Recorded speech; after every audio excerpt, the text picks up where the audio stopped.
What? I know. Let me know what I can do.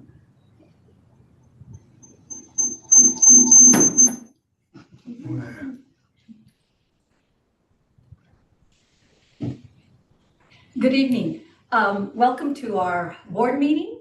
It is 5:35, and it looks like we have a quorum, so we can go ahead and take attendance. Jennifer? She's running a bit late. Okay. Priti? I'm here. Gina? Here. Sean? Here. Doug? Deb will be here shortly. And Nita? Here. And Mallory? Here. Okay. Anything hearing from the public for items on the closed agenda? Nothing with me at this time. I'd also like to state for the record that Ms. Morgan has now entered the room. And take over? Really? I will, okay. We're at student liaisons. Okay, student information update. Diego.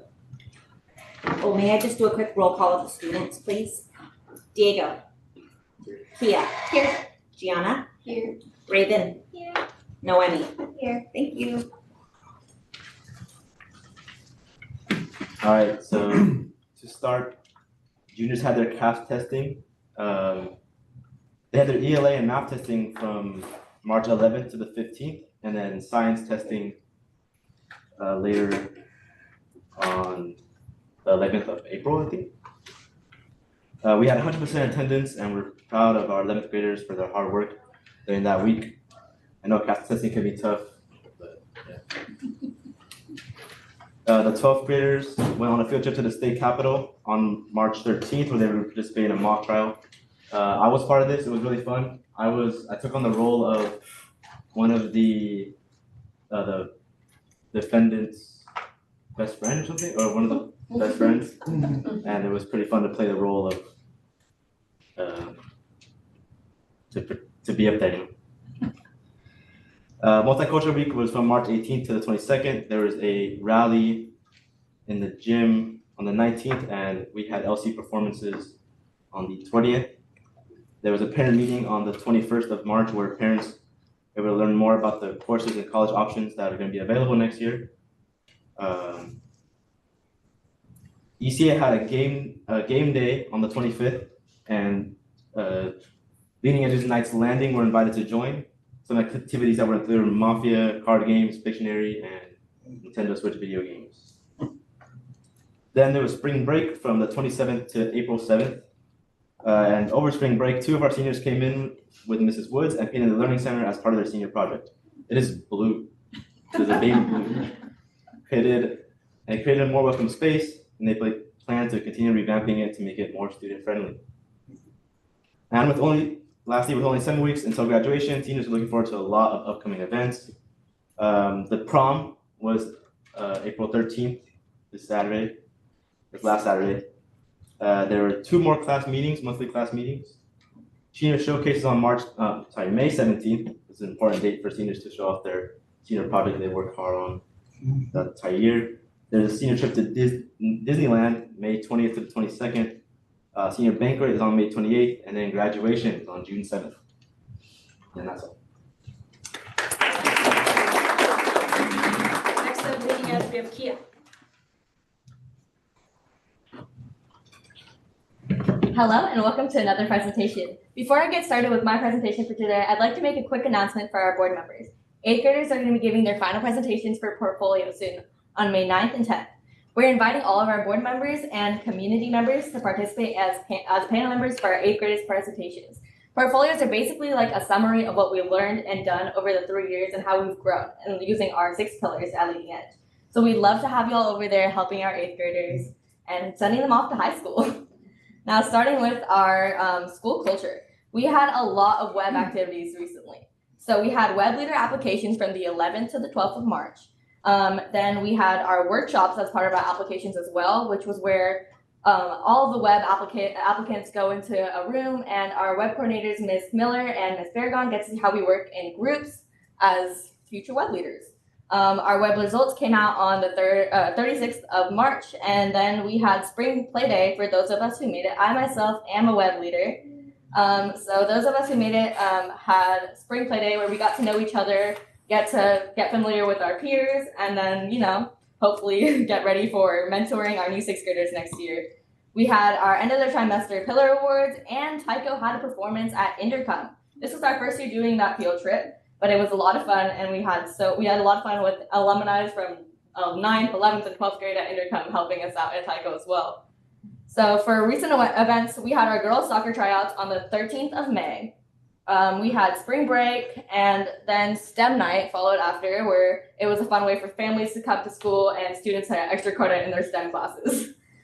We had our 8th grade DC trip and 6th grade Greek Olympics. These were some of the fun events for our 6th and 8th graders. 8th graders get to get away from their parents for a week. I mean, is that ever not fun? And then 6th graders, Greek Olympics, they got to compete and show off what they're learning at PE, hurdles, races, etc. Leading Edge active parents had their EY fundraiser event on April 13th. We had a lot of participation in that from what I heard.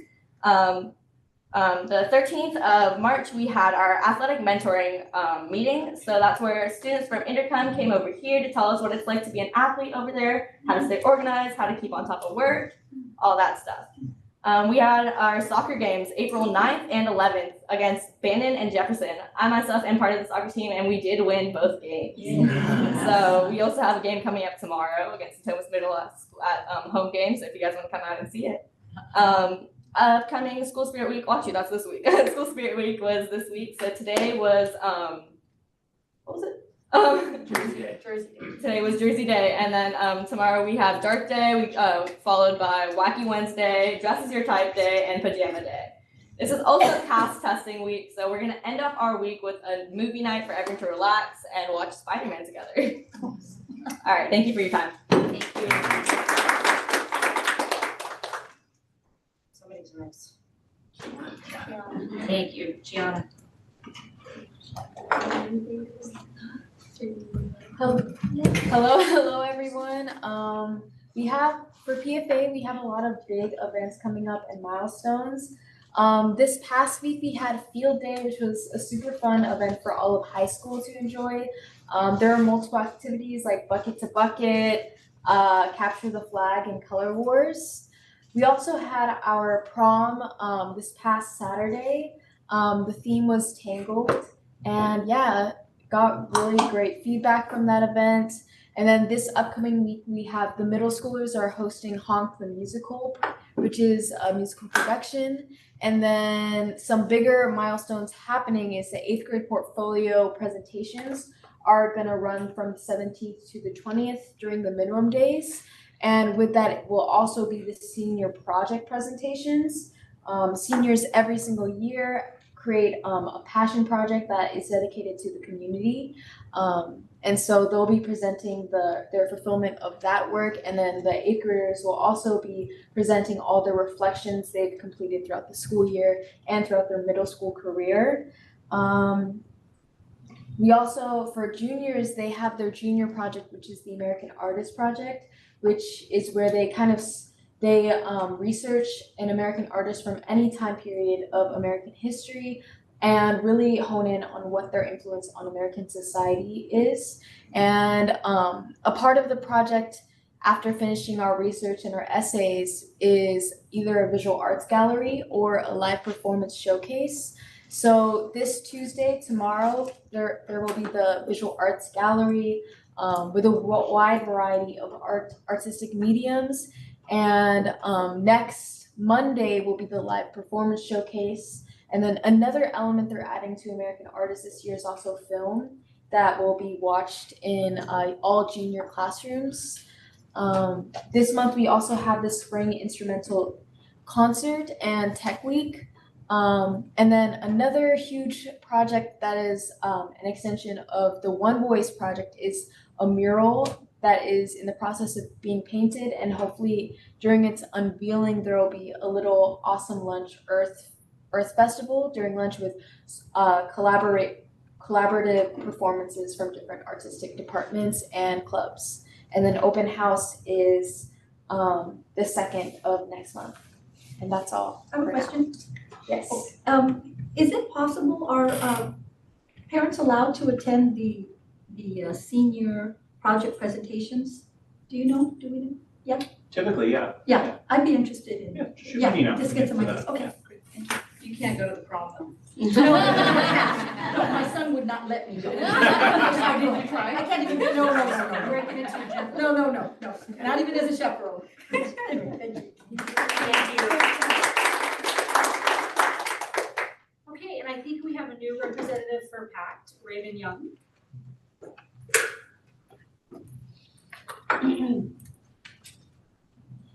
Hi, my name is Raven Young. I'm here representing PACT Academy. I'm going to share the events during this past month. On March 14th, PACT teachers held Pie Day, which represents the math equation pie and the food pie. I mean, who doesn't love pie? Students and their family had fun learning and eating pie. The overall most liked pie flavor was fruit pie. On March 18th through 21st, PACT 3rd through 8th graders tested their skills by completing the CAS statewide assignment. On March 18th, PACT students were able to display their art at the Display My Art event. Parents, teachers, and students were able to see what PACT students had created and had a chance to buy items like mugs, hats, and shirts made with their original art. On March 22nd, PACT students were able to have fun in the sun by taking a fitness test, followed by field day activities at North and Thomas Regional Park. On March 27th, April to April 7th, PACT had spring break off. No on-site workshops were held. On April 9th, this month the PACT Academy Coffee Talk for parents focused on healthy habits. On April 12th, students in kindergarten through 2nd grade were able to learn about energy and water conservation during a field trip to Utility Exploration Center in Roseville.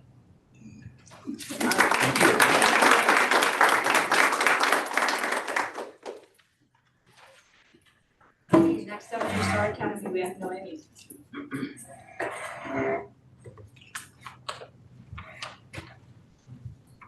Hi, I'm Noemi Magoza, and this is my first board meeting. I'm a 5th grader in Mrs. Castillo's class. This is what occurred at Star Academy in late March and early April.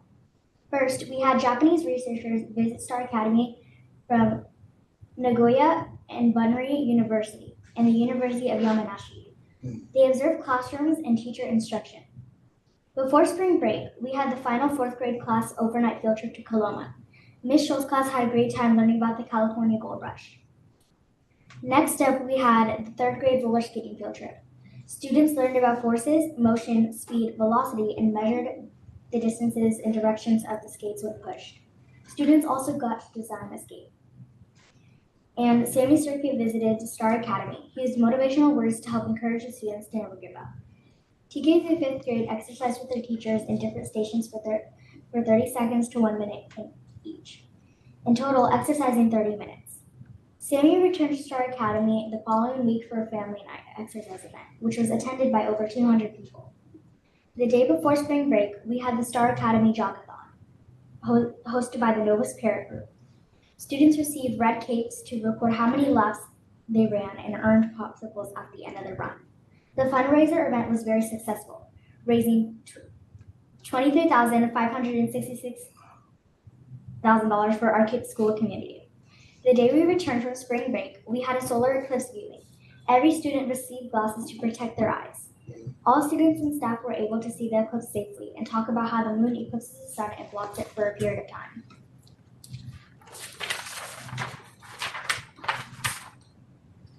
Finally, we had our Touch of Understanding, Disability Awareness Assembly for 4th grade. Students got to learn how wheelchairs and canes work. They also got to observe prosthetics and experience what it's like having autism and blindness, using headphones and writing their name in Braille. And lastly, for our specials updates. In PE, we are practicing for our 5th grade fitness test, coming up soon. In Spanish, we are continuing to practice our open house performance songs. In library, we celebrated Jazz Month and learned about poetry. In art, we are creating beach-themed art pieces for our open house art show in May. Thank you all so much for listening to my first board update. I'm glad I got to tell you all about these events. Once again, thank you and have a good evening. And thank you to all of our student representatives. You're welcome to stay, but you can also go. All right, Next up, hearing of the public for items on the closed session agenda. Nothing to proceed with me. Nothing online. Okay, excellent. At this point, I will adjourn us to closed session, 5:45. To consider and or take action upon any of the following public employee performance evaluation pursuant to Government Code 54954.2. Administrative representatives, Dr. Joe Wood.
1 p.m.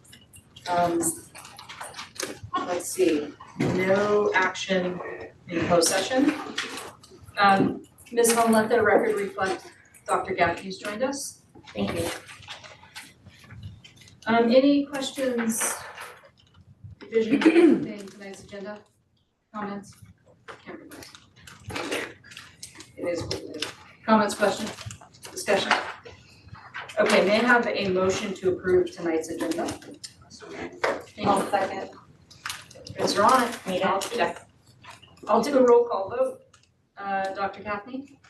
Yes. Nita? Yes. Sean? Yes. Gina? Yes. Dr. Marinello? Yes. Preeti? Yes. Jennifer, yes. Mallory? Yes. Okay. Next up, consent items. Any questions, comments? Okay. I may have a motion to approve tonight's consent items. So moved. Thank you, Maria.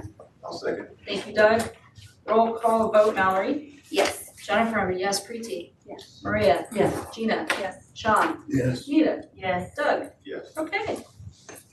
We are so good at it. Action items. Let's see. Approval of appointment committee for community representative nomination, Dr. Joe Wood. Sure, we have a qualified candidate who brings an extensive legal background, who's interested in becoming a community member on the board.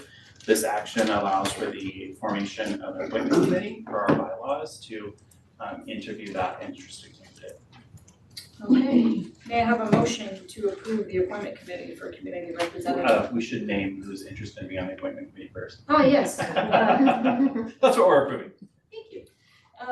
Let's see, we arrived at, may you read it, please? Sure, the names Yes. of who's interested in joining. So I have Jen, Doug. I'm missing Sean, there we go, And Gina. and Gina. So those four would be the appointment committee. You have a motion to approve the appointment committee for community representative nomination. Second. She got it?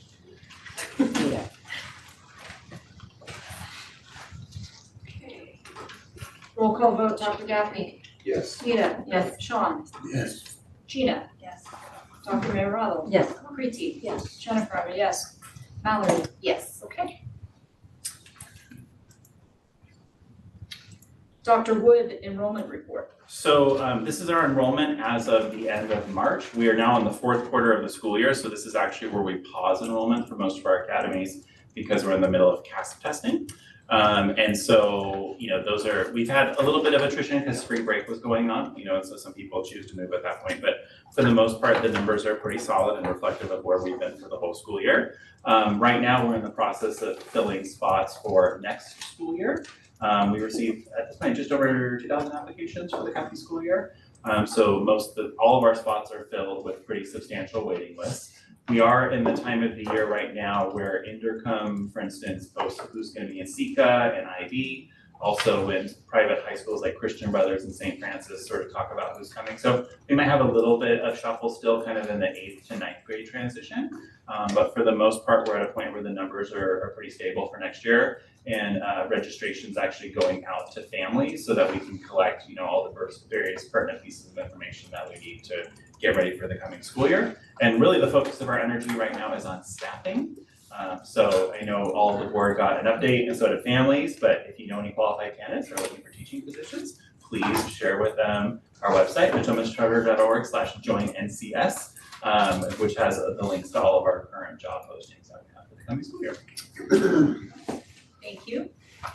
Review of Board of Directors bylaws, Dr. Wood again. Yes, so as a charter school, we have two documents that really sort of guide our operations. First is our overall school charter, which is our agreement with Natomas Unified around our school operations. The second is our bylaws. The Board of Directors, as you all know, is a nonprofit board. So kind of like a school district board, we have some roles and responsibilities that we have to fill within our bylaws.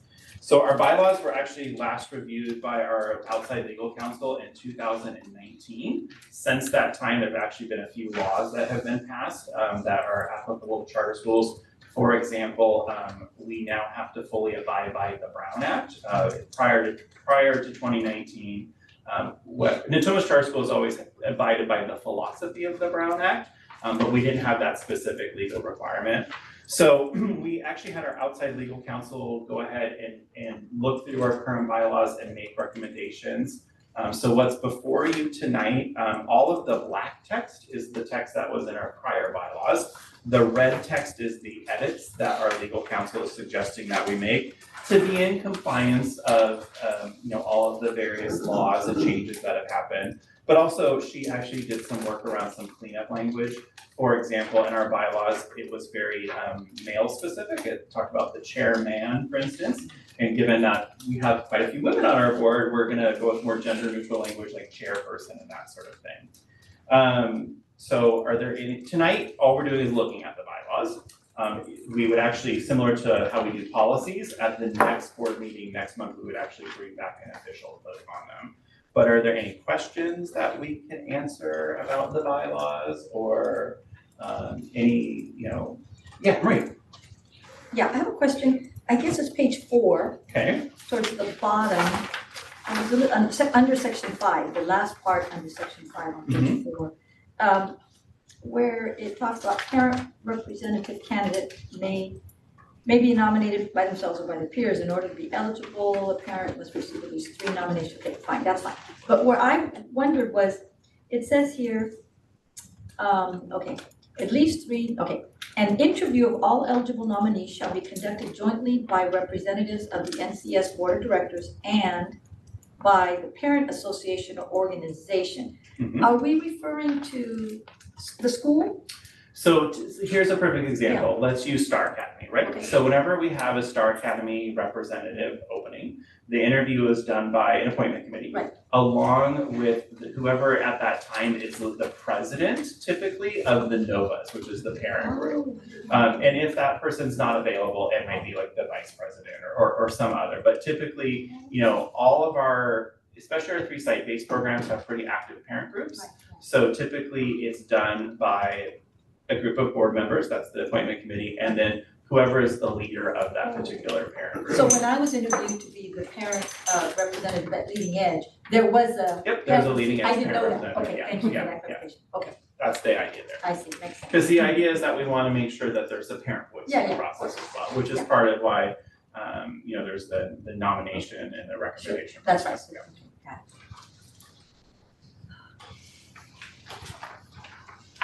Any other questions?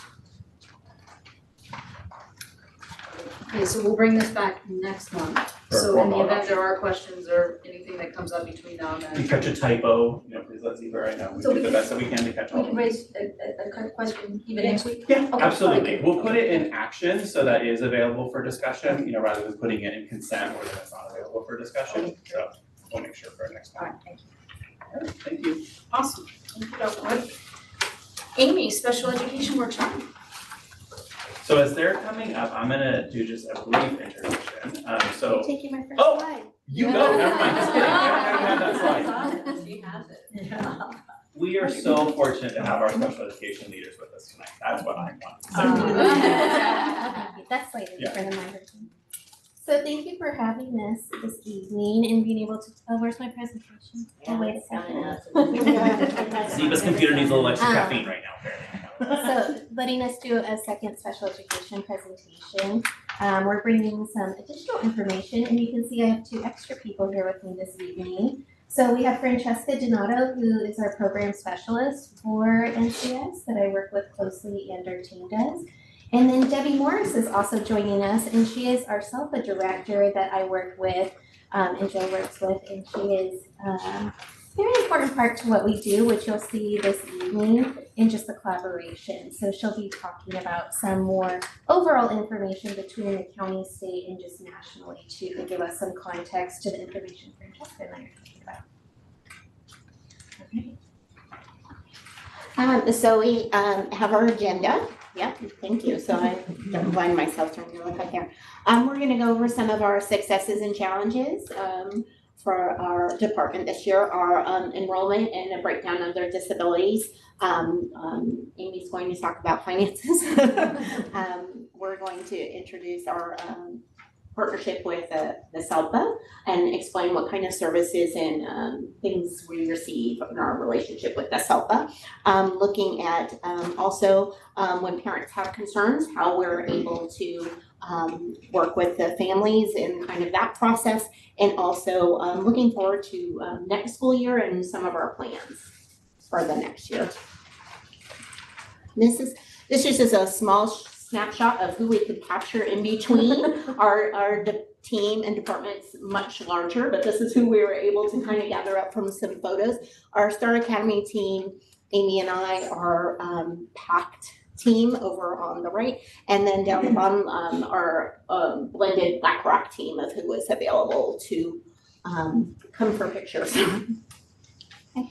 So our next slide is looking at our special education enrollment and the numbers going back from 2015, and you can see the increases going through this time. Right now, looking down here at the bottom, we kind of started off the year actually at 10.5% of our population having IEPs. If we look over on the right, we have about 15% nationwide of students that would have an eligible category that provides them with special education services.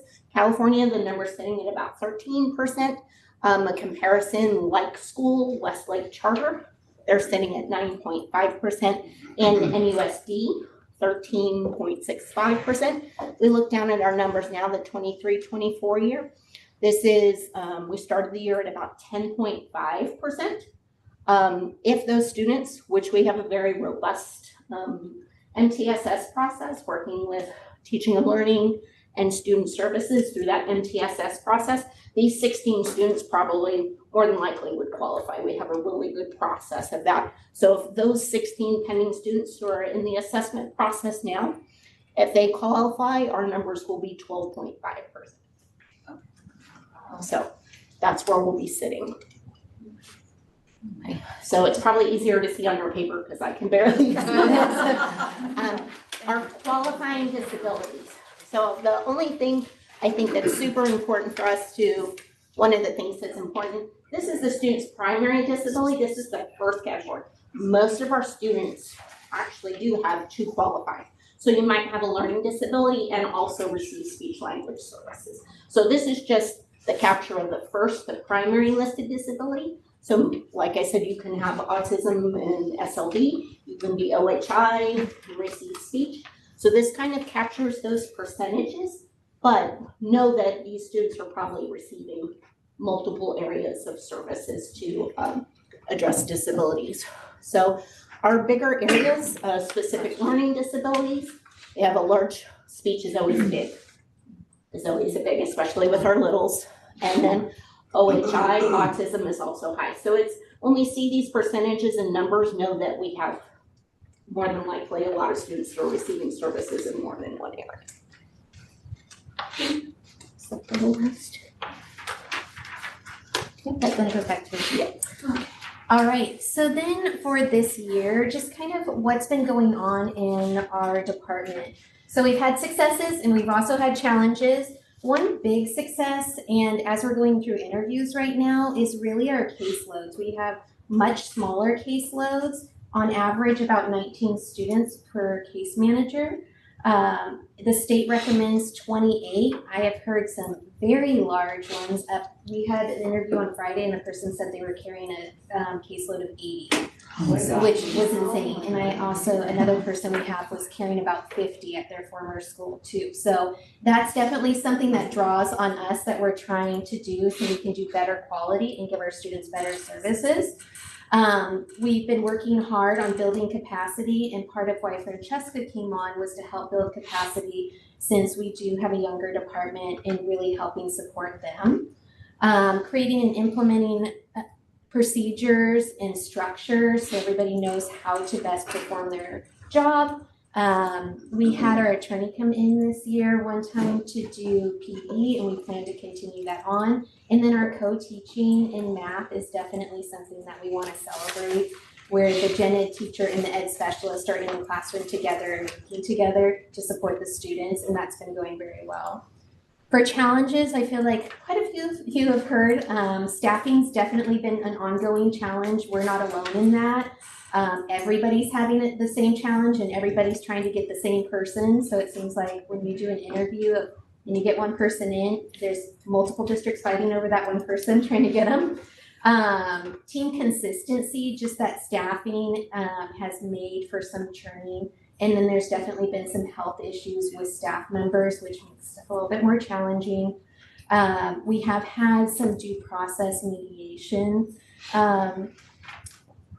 hearings this year, and they are very time consuming and costly. So that's something that's definitely taken a large chunk of my time. And then once again, young department, the experience trying to get training and ongoing, and then parents who are coming in new. It's interesting, people who come in mid-year or just new to NCS, sometimes they're bringing in advocates who aren't really informed about SPED, so that brings in some challenges. And then just overall within special education, it's very litigious. And so trying to navigate that and how we can best support with it, which we'll address a little bit more with Debbie and what I'm doing at the end part on the slides. And then we get into the fun part, the money. Special education is not cheap. As you can see, our overall budget is about $4.6 million. Within that, there's about 44% is special education revenues that we get in, and then about 9% that is one-time special education revenue. So that's about 53% of that total. And then from the general education funds, they're contributing about 47% of the budget for this department. And then you can kind of see the breakdown of how that goes and where we're getting the funds. All right, then going into what we're spending it on. That's a lot of money, right? What are we doing with that money? So salary and benefits is 60%, and then contracted services. So those are also the staff that are helping support and are directly working with the students. That's 34%. So total, that's 94% of that money within the department is going just for staff supporting the students towards their goals that they have on their IEP. And then you can see supplies is a very small percentage, about 1%, which is hardly anything. There's also just operating pieces and indirect costs that go in there. So you can see it's really a department that's about the people that are supporting the students. And you're getting very specialized, so they're costly. All right, it's Hello, well, I want to thank Dr. Wood for inviting me to come, and Amy, of course, for being here. So what in the world is SELPA? So I'm Debbie Morris, and I'm the SELPA director for Sac County. So SELPA is a statewide association. Back in 1977, the state said, you know what, we need to have regionalized services to support students with disabilities. And those regionalized services are going to be called Special Education Local Planning Areas, SELPA. And the SELPA had to be enough size and scope to be able to have services to support students birth to 22. Because in our world of special ed, it's our responsibility to educate kids birth to 22. So statewide, and California is the only state that does this. You're going to find different ways that other states do it. They might call it something different. It looks similar, but nobody else calls it a SELPA. It's legislatively dictated in our education codes and in our state regulations. And so what you'll see is that there are about 135 SELPAs statewide. Most of them are a multi-district SELPA like our SELPA, ours, right? The ones that you guys are part of. We've got about 4% statewide that are single district SELPAs. We collectively have this unique experience of being right in the middle of Sacramento where we have a bunch of huge districts, right? So we've got Sac City, San Juan, Elk Grove, all of the bigs, and all of them are single district SELPAs, which means they provide services birth to 22 inclusive of their district.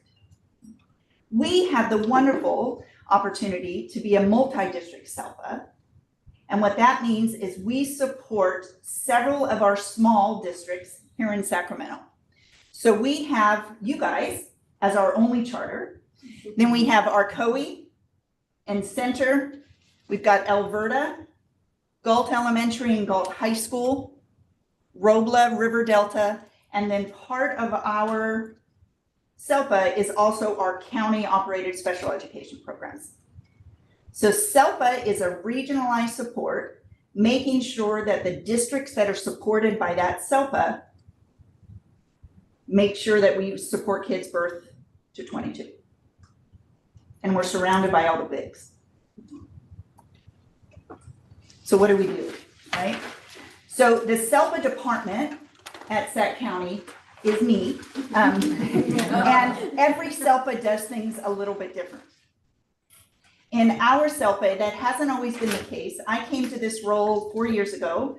Prior to that, I had spent 28 years in school districts, doing things from gen ed to special ed. And I was part of a multi-district SELPA when I was in both Woodland and then also up in Placer County. So what we do, one of the biggest things that SELPA is responsible for, and Dr. Wood is a huge part of this, is our governance oversight. So I support our superintendents of each of those school districts. They make up our superintendent's coordinating council. And their responsibility, just like Dr. Wood's responsibility to this school district or LEA, is to make sure that we're fiscally sound, that we have appropriate board policies and procedures. All the things that he does here, he also has to help us with at the SELPA level. And then Ms. Amy, who has stepped in marvelously as this director, I work with them as well. They're the boots on the ground program people, right? They're the one doing the work every single day to make sure that the kids are supported in the various ways that our kids need to be supported. But that governance structure is very important in a SELPA. The governance council or the superintendent's council helps to make sure that the monies that we get from the state and the federal government for students with disabilities is allocated to the districts appropriately. Every SELPA has an allocation plan. So we decide as a group, the superintendents decide as a group how we're going to allocate the federal and state monies. And the beauty of a SELPA really is that our smalls, you get Alberta, who's got 20 students with disabilities, and Arcoe that has just a few more than that. Their needs could be great. They get one student, one of the students that Amy talks about with me every other week, it seems like. If we get one of those students in Alberta or Arcoe, it could bankrupt them. So one of the responsibilities of our superintendent's council is to make sure that all of the districts within our SELPA can support the students that move in there. So as a result, the districts make decisions based on how the money is allocated based on need. Now, I mentioned before I'd been in a couple of other districts, and that was only 2. I've been around when I counted them. I've been around. All in a good way, all in a good way. But I have been in SELPAs, multi-district SELPAs that are not student-centered. They approach things from the lens of, my kids need this, I need this in my district, therefore I want X, Y, and Z. Our SELPA is not that way. Our SELPA is very collaborative. They have a hold harmless or no harm policy, which means that we'll do whatever it takes to make sure that our students across our SELPA are receiving the supports and services. Even if that means, I use an example of Center School District, they're our biggest school district within our SELPA. They've often said, I'll take less in order for them to get more. And they're not the only ones. They're not the only ones. So our SELPA, you guys joined our SELPA the year I think I came on. So I can't like claim to the fact that you guys are with us, but I'm thrilled. I mean, you're not supposed to have favorites, but Natchitoches Charter is certainly one of mine. It's a beacon of a lot of great things. It's frustrating, as it's expensive. I talk to Anita, unfortunately, a lot about things. You guys do great work. You do great work here.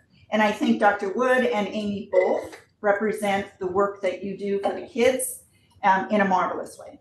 And I looked just quickly next door right here to you, and I can't even say how many times I've been in meetings where you've shown up, and I think you wear so many hats, right? You have to wear multiple hats. And while that's a challenge, it's also, I think, an opportunity to learn about and to be part of a whole lot of things within an organization. So that's governance. Compliance monitoring and program support. Just like school districts have to be accountable to the state on the dashboard, right, and our CASP scores, special ed is no, we have a ton of compliance, let's just say that. There are about 800 different things we have to do right on an IEP, and I'm not kidding, somebody counted it once years ago and found out that there's 800 different items on an IEP that you have to do just right in order to be legally compliant. So at the heart of that is your staff, not only the administrators that are here, but the boots on the ground teachers that are doing the hard work, doing IEPs every day. So one of the things that SELPA's responsible for is to make sure that you guys are compliant. And so how we do that is a whole lot of training and hand holding and chocolate at meetings, right? To make sure folks feel welcome. CDE has a new monitoring system. It's called the CIM, which stands for Compliance and Improvement Monitoring, CIM. That's our version of, I like to say, kind of your LCAP, right? It's what we have to document that says we're doing X, Y, and Z in special ed to support our kids. So just like the dashboard tells us what we're doing right and what we're doing wrong, our CIM plans tell us the same thing, but specific to our students with disabilities. So we have a brand new process with CDE, and they've got us in universal, target, or intensive monitoring. Those are the 3 levels a district can be in. And within each of the target and intensive, there's 3 steps. So you can imagine you don't want to be intensive 3, right? That means you're in a little bit of trouble, and you've had a little bit of trouble for a little bit of years, and you got CDE and outside consultants working with you. I am happy to say that you guys are at the very bottom of target and are doing great work as it relates to compliance monitoring. Now, that being said, we all have improvements to make. We all do. And so one of the things that Amy and her team will be working with SELPA on this year is making sure that they have their policies and procedures in place, that we have all of our IEPs due and turned in and completed in a timely fashion. So what the monitoring process does, if we look at it as a way to check how well we're doing, it makes sure that we've got the right things in place for the kids that need it. So it's a challenge, but it's also an opportunity. It's an opportunity. I noticed on the slides that Amy will talk about what she's going to do next year about how to really monitor the work that our teachers are doing in the classrooms. And that's all great stuff. You know, let's make sure that we've got this compliance down. So a big part of my job as SELPA is to support the districts in those regards. And our SELPA, you guys are one of the 2 districts within our SELPA that are at the lowest level of monitoring. So good job on that. Parent and family support. So the governing board that I spoke about with Dr. Wood is mandated to follow the Brown Act.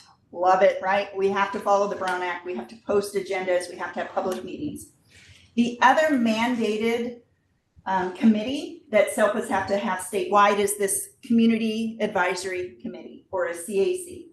And if you have this electronically, when you click on that, it'll show you our CAC flyer for Stack County. CAC is really important because it encourages, not only encourages, it mandates that the primary makeup of that committee is of parents with students with a disability, right? We can also have administrators and other staff members, but the committee has to be made up primarily of students, parents with students with disabilities. So in our SELPA, we have the goal is to have 1 parent from each of our LEAs, right? That make up the committee. And the work of the CAC is parent training. We can do parent trainings with our CAC. We can partner with other CACs in the area to do trainings. One of the areas that we can do some work and improvement on is training our CACs to become not mediators, but people that parents can call to say, I have a question. Because we know that if a parent can talk to another parent, they might be more likely to resolve a situation and less likely to perhaps go to an attorney. So our CACs are super important, and we've got some work to do to make sure each of our LEAs have a parent representative. But it is one of the few committees in California that we're mandated to have. Our chair right now is from the Robles School District, and he assists me by facilitating our we have quarterly meetings on the CAC. And then alternative and appropriate dispute resolution, ADR, is a process where if a school district has a concern or a parent has a concern with an IEP, they can go to the district, which is what the first plan of action is. And then if the district does not, isn't able to resolve it, they can call me. And my role is to be that, I call myself Switzerland, right? I'm neutral. I'm not supposed to take either side. I listen to what the parents say and what their questions or concerns are. I confer in conference with the school district, and we try and come up with an agreeable solution. Now, it doesn't always happen that it avoids legal cases, but it is a really important part of a SELPA's role to work on your behalf, but more importantly, to work on the parents' behalf to help them have another voice that they can talk to. And some of the work that I do is really just explaining the law to them, helping them understand what the school might be doing in an IEP, not saying whether it's right or wrong, but just explaining it. And so I've actually enjoyed that piece of the job. As a SELPA goes, I know it feels daunting, but as a SELPA goes, we have a pretty low number of parent complaints. I know it doesn't feel like that at times, but comparatively, we do a fairly good job in our SELPA about helping families have a line of communication. Did I do that? No, I didn't. It's on me. Yeah, this is a big one. So funding, advocacy, and professional development. I talked a little bit about funding, right? The state and the federal monies come through SELPA. SELPA decides how to allocate that, and then that money goes out to the districts. Advocacy. So on May 1st, we have a legislative day, just like we do with our association, like our Administrators Association, AXA. I know Dr. Wood has talked to me about being involved or doing this at the AXA level. We all have, all of us professional organizations have topics that we want to advocate for, right? And so on May 1st, there's an opportunity for our association statewide to go down to the Capitol and to talk to legislators about certain bills that might be pending or that we want to support. In the past, one of the big bills that we talked about was all of the learning recovery and dispute resolution funds. We got a large amount of money right after COVID to do that. And that was due in large part to our state's association advocacy. This year, we don't have any bills that cost money. So we think the one bill we have is going to go through, and that's this one, where one of the disabilities, one of the 13 disabilities, is something called emotional disturbance. And we're looking to change that language from emotional disturbance to emotional disability. And it's semantics. I've sat in meetings where we've had initial IEPs with families and they hear that and cringe. And so we're hoping that that language change is going to help with communication and explaining the situation a little bit better. So we don't think it's going to have any opposition. We think it's going to fly through, but that's some of the advocacy work we do. We also have a team that goes to the federal Washington, D.C. once a year to advocate for the federal government to increase their funding. They're supposed to be at about 40% and they're well below that mark. I'll show you in just a second. And then professional development. Amy talked about the attorneys that come. Was it Heather that came? Lisa Ford. Oh, okay. So our SELPA attorney does monthly meetings, not just with our SELPA, but I open it up to the Sacramento area. Because our title has Sacramento County SELPA, I field quite a few calls from people from all over the county because they think Sac County, so Sac City must be part of it, or El Grove must be part of it. And so I just redirect them. But I have all of their staff members that are invited to trainings that I do on a regular basis, either legal or other boots on the ground kind of curriculum training. We've done some Sunday training for students that might have some dyslexia. Okay, so let's talk statewide trends here. So staffing, You are not alone. You are so not alone. So recruiting and retaining qualified staff to support sustainable programs is a huge issue statewide. In my organization alone, we have 30% of our SELPA directors leaving. And I had to laugh, Anita, I thought of you when I saw this. So I work closely with School Services of California, and they do a lot of financing and budget workshops. And they had a recent statistic out that said over 250 business office vacancies, and this was of last month. And so I almost called you to say, you know, you're doing a great job, stick it out. Because it's not just our teachers statewide that we're having a problem keeping, we're having a hard time keeping all folks, from business office to directors to superintendents. It's just a hard time to be in school. So if you're feeling the crunch, your neighbors across the state are feeling it as well.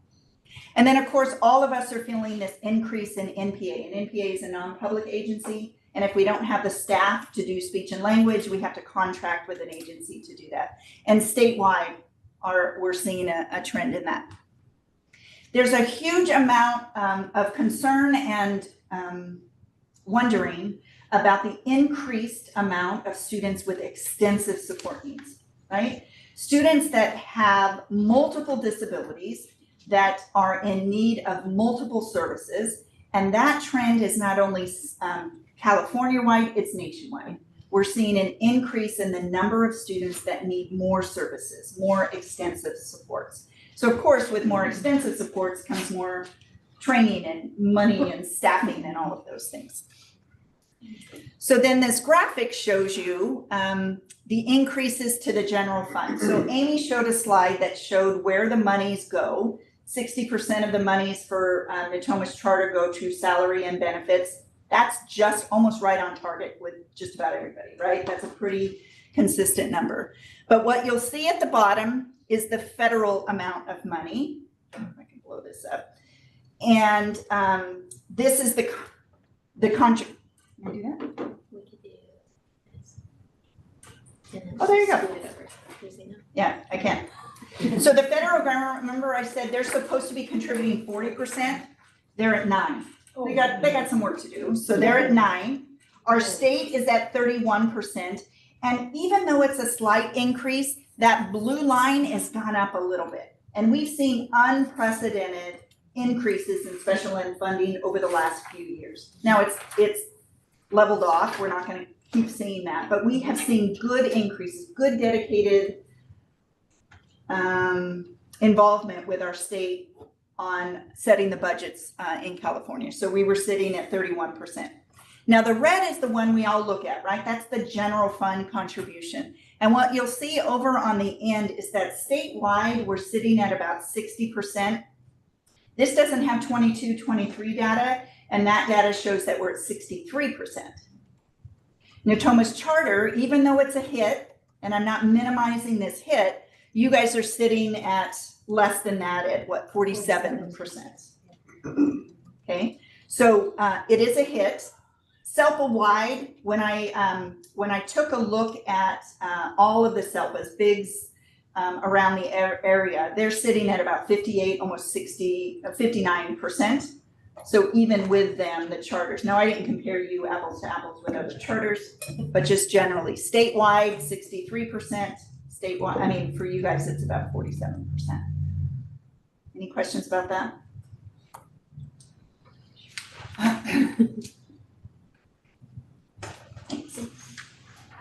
So what are some trends statewide? Again, to soften the blow or to say misery loves company, you know, I don't know. Amy talked about due process hearings. And what we're hearing, we just had a state meeting the other day with an attorney that did a summary kind of statewide on cases that went to due process. And what the trends are seeing is they're really long hearings, really long hearings. The hearings, even virtually, right? The hearings were obviously all virtual for the longest time, but they're still virtual in some cases, and even those are going really long. And when they go for a long time, it racks up legal costs. And on the human level, it's just taxing and difficult for our staff to have to sit through these meetings and to sometimes become witnesses in these hearings. One of the things that came out of some of the findings is the importance of procedure. So the work Amy and her team is doing regarding putting process and procedures in place is going to be key to keeping us out of due process, or at least softening the blow, maybe a little. The right to assess resurgence. So what I mean by that is that parents are asking, they're saying, I don't like the assessment that you did, I want to get reassessed. And if the district says no and they file for due process, the judges are by and large saying, no, you need to just reassess them. And our internal conversation mostly is that if a parent is going to ask for a reassessment, let's look closely at that. And maybe it is the best thing to just reassess, right? Don't leave here saying that, you know, Thomas Charter will reassess. I'm just saying. So the statute of limitations. So you can file for a due process 2 years past when a student has had whatever the claim is against you. And what's happened, and we just got one ourselves from another district in our SELPA, where the attorney is filing for claims past that statute of limitations. And they spent 8 pages describing why they needed to have the judge approve that. And when I saw that, I thought that's new. And then I listened to this attorney and she's saying, yeah, it's really not. More and more cases are happening. They're trying to get cases heard past that 2 years. And the cost to you guys has increased. So what happens when we go to a hearing or even a mediated agreement is you pay legal fees, not only our own legal fees, but the parents' legal fees sometimes. And then you pay for something called compensatory education. So it might be that a family is saying my student missed 100 hours of services, and so they put a cost to that. And so sometimes you have to pay for that. Anita knows too well because you've written checks for that. So our local trends with due process mirrors this very similarly, right? So we are looking at mediated cases that don't go to due process because we want to avoid the lengthy and the costly hearings and the stress on staff. I talked to you about that already. I talked about the independent evaluations. Now, what's important locally for this is that when we have a cost cap, cost containment, I think I call it, that says if a parent asks for an assessment, this is the range of funds that we could cover for that. And that's gone from about 5,500 up to 7,500 and beyond for some of our psycho ed assessments. So the cost of doing business for us in schools has increased, as well as the independent evaluators that are out there. And then we talked about the statute of limitations. Okay, so there it is. So the challenges and opportunities, trying to look at something, you know, the glass half full. So limited staffing. To me, this is an opportunity, and you guys have done it really well. And I wouldn't just say this because I'm in front of the board. You know, I hope I said it to Laura, and I hope I said it to Amy, that the work you guys are doing to reimagine how you deliver services to kids is important. The state of California has spent a lot of funds and dedicated a lot of resources to inclusive practices. How do we make sure that our students are educated to the greatest extent possible in general ed? And the work you guys are doing with co-teaching is an opportunity to reimagine how you're delivering services. CDE monitoring, I talked a little bit about that. Nobody wants the Department of Education in your back door, nobody. But it is an opportunity to look at your practices. If you have staff that might be resistant to change, sometimes you can say, well, the state is telling us we really need to look at this. And so let's look at it because we don't have a choice. And so sometimes that challenge of monitoring can be turned into some sort of an opportunity to change how you do your business or your practices. And then of course, due process cases, nobody likes those, but it is an opportunity to put training in front of your staff. When we get a due process case, we have to dig through the IEP, and it could be this thick, right? And we have to dig through that to determine whether or not we've done what we're supposed to. And when we do that, we see mistakes that maybe we made 2 years ago or that we made earlier this year. And so it's an opportunity, those due process cases, to really dive into our IEPs and to see how we can do things a little bit better. We've done trainings on legally defensible IEPs. You guys have done that locally here, and I've also done it as a SELPA. And then we've also done some trainings on just IEP processes and procedures. So Sac County SELPA is your SELPA, right? It's the geographic regional support for each of you in this area.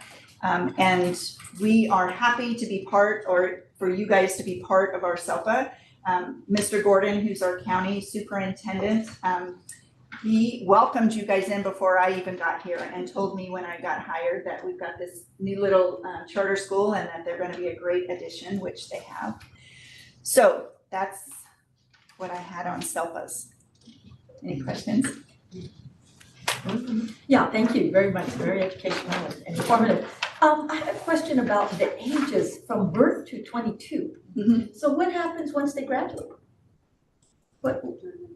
Once they complete Natomas Charter, graduate, Yeah. 12th grade. Do you want to talk a little bit about Who like, helps what we them? do with workability and that sort of stuff? Or- Do you guys have that in here?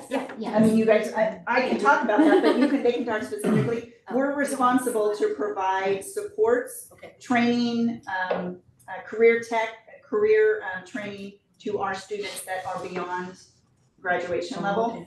Our extensive support needs students will sometimes be put into specialized adult programs as well. You don't currently have any students that have graduated and need those extensive supports.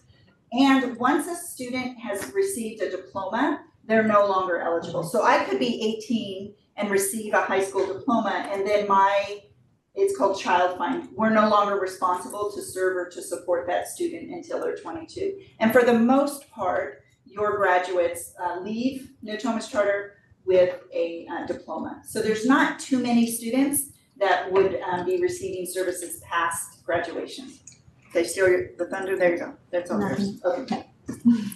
We do a lot, we work with the families, we have a process of transitioning and exiting out of high school. And we have a meeting, we celebrate the students, and we go through the supports that they might potentially need to be successful outside, whether that's preparing the documentation for them to take to college, post-secondary education. So we follow and support the students like that. And we're working with Sac State has a good program with our students, and also Sierra College, I believe, has just developed The life program. Yes, and we actually have one of our students from ECA that was accepted into that program good. for next year. So we're gonna, parents have invited us to kind of follow and see what the support looks like. And at PFA, working with workability. They're actually coming, this week to meet actually with our freshmen and our 10th graders to kind of have that process of getting ready for post-high school life. The other piece too, like most recently, we just took a group of students on a field trip to American River College to meet with staff at the Disability Resource Center, so that we kind of have that warm handoff, Yes. from our organization to the community college network. And the staff, including Amy and Francesca, do a really great job of really having individualized transition plans for every single family, so that the student knows, these are the supports that I'm going to need as I go on to college or the workforce, and what are the things that I should be asking for in those environments, trying to really help them develop some self-advocacy skills as well. I have one other question about the parents. I like this idea that through the CAC, you train parents, of course, they have children with disabilities, so that they in turn can assist or become leaders for other parents. Can you talk a little bit about that? Like what kinds of things? So one of the partners on CAC is our Family Empowerment Center called the Warm Line. And the Warm Line has staff called Family Navigators. And the idea behind a Family Navigator is that they're a parent, either present or formerly, of a student who had a disability. So they've been through the system themselves.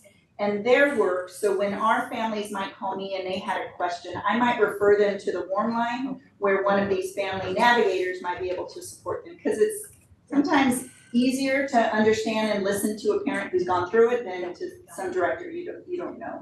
So we have not yet gone down the training of building our own parent navigator. We had funds in the budget when we got our learning recovery dollars right after COVID, and we had put in there that we were going to hire a person, and then the Warm Line couldn't find anybody. And then the money's ran out. So we have not formally done that, but that is that is an idea that's percolating with us on a regular basis. Great, thank you.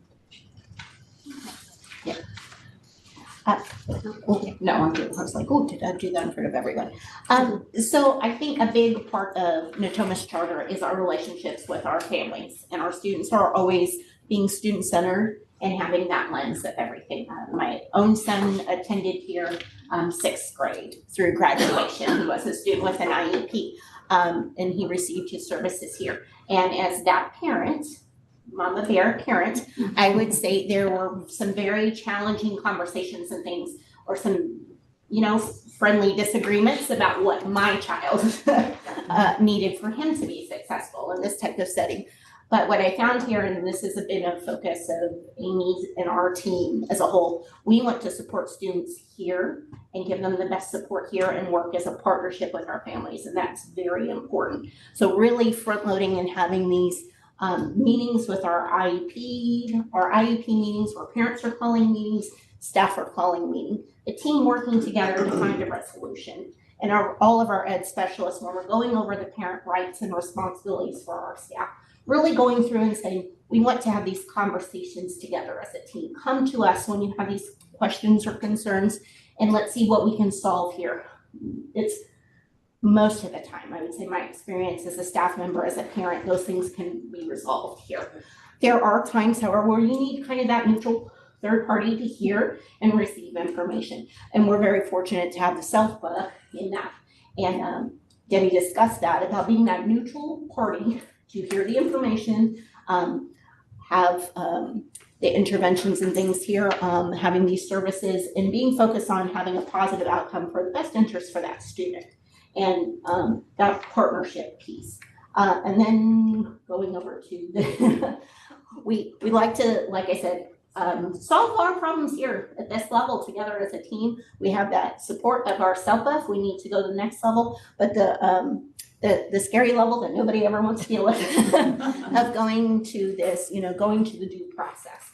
I've been doing this for about 30 years, and I can still feel myself vibrating inside when I hear the words due process. So there's a mediation step and a due process hearing. And I think that's just there, this is outlined for you. And if we ever need to have more conversations about it, it's a whole team of people, and it's a scary process. And it's very stressful for staff, and I'm glad that you brought that up. For all parties involved. If we're looking through that lens of we're doing what's best for students and we're a team with our families, then we can support these things at the school level, and that's always our goal. Can I just add one piece before you go on to, just for the board to be aware, we're talking about when parents have a concern here too, but as a school, we have a legal responsibility to making sure that students are served as well. And sometimes we might find ourselves in a situation, we like to avoid this, but we may find ourselves in a situation where we have to actually file due process on the parents, because perhaps a parent is preventing a kid from attending school, or is not bringing them to their services, or and that whole process is basically about who has the legal right to follow the IEP and what is the IEP that we're following. But I think it's important for us as a governance team to understand parents have a legal right to make sure their kids are being served, but as a school, we also have a legal responsibility to make sure that kids are being served. And it really is intended to be a partnership where both groups have equal legal responsibility. And that may mean that both groups find themselves in a situation where they have to file. Once again, it's not what we like to do. It's usually the last case scenario. We will try everything else under the sun to try to resolve the matter, but we do have that legal obligation as a school to make sure students are receiving their services. I was wondering if I had one more because this kind of combines. All right, so thinking about next year, we're really trying to work as a team or as a department, thinking about what we can do to be proactive going into next year and really making sure everybody's set up for success, that we're supporting our students the best we can. We're minimizing going to due process or complaint and continuing to work with the SELPA. So really focusing on building the knowledge of our staff, just kind of some highlights. Our case managers are going to come back 3 days earlier so we can work on professional development, setting stuff up. We will be having monthly trainings, and we hope to have our attorney back 1 to 2 times within the year. It was very well received, and they can provide a little bit different training than we can internally. Continuing to provide training and support for paraprofessionals and RBTs. They directly work with the students all the time. And also working with site admin and building their knowledge and capacity. And then our general education staff, this is something we definitely want to increase our professional development for general education staff in that partnership, especially when we are doing a co-teaching model and we're going to expand it for next year in more subjects. So we can ensure that our students are getting served at the highest level that we can possibly do and having them be successful. And then going on to the next. Before you go, the RBT stands for? Registered Behavior Tech.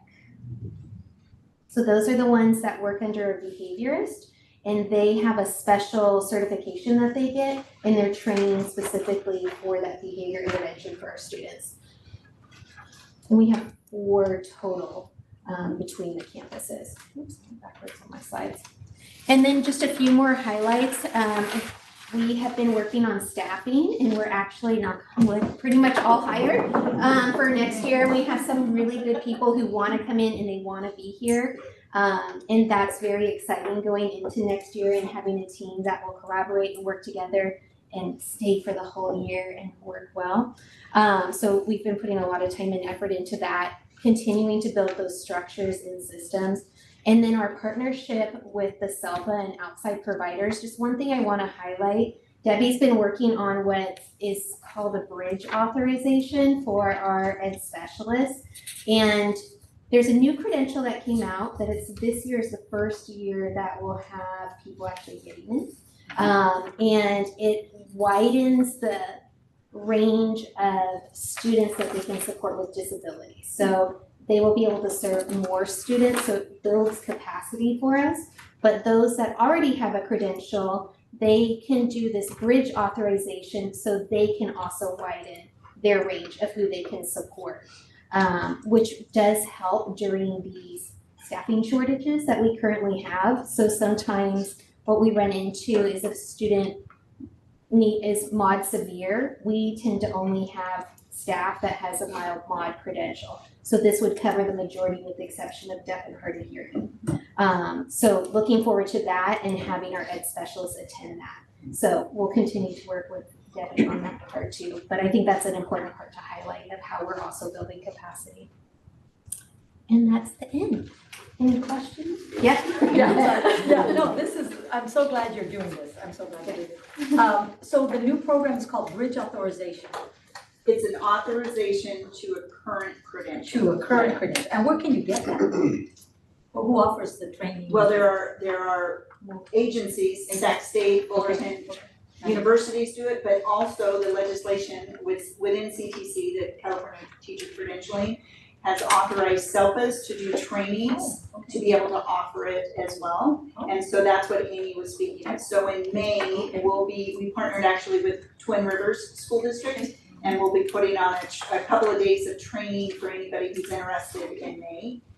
And then there's other opportunities they can do some online. So every SELPA in California has got various resources. And if a person wanted to take a whole semester to do it, which I don't know that they would, but if they do, they can do that as well. So once they finish the training, however long it takes, then they get a special certificate or authorization to be able to do that. So once they do the training, then the district has to do a competency test to make sure that what they learned is applicable. Right. And then they have to pay a fee, and then it's all good to go. Got it, very good. But it's only for existing students people, teachers that have an ed specialist, a special ed credential. Right, exactly. And then my last question is, you skipped the slide about the first looking forward 24, 25 slide. I was very curious about reducing overall expenditures. I thought I took this, I told them, I'm like, I took it out, Joe put it in. So the hope is that by putting our effort into staffing capacity, doing all of these trainings, we will be able to minimize some of these other costs because we're providing the best services possible. And we're trying to minimize the amount of contractors we have. So just by doing all of these things, we hope to bring it down that way, knowing that numbers are going up. So that's probably contradicting us. But if you put out a quality product and you do quality work, you'll have less of the negative that comes in.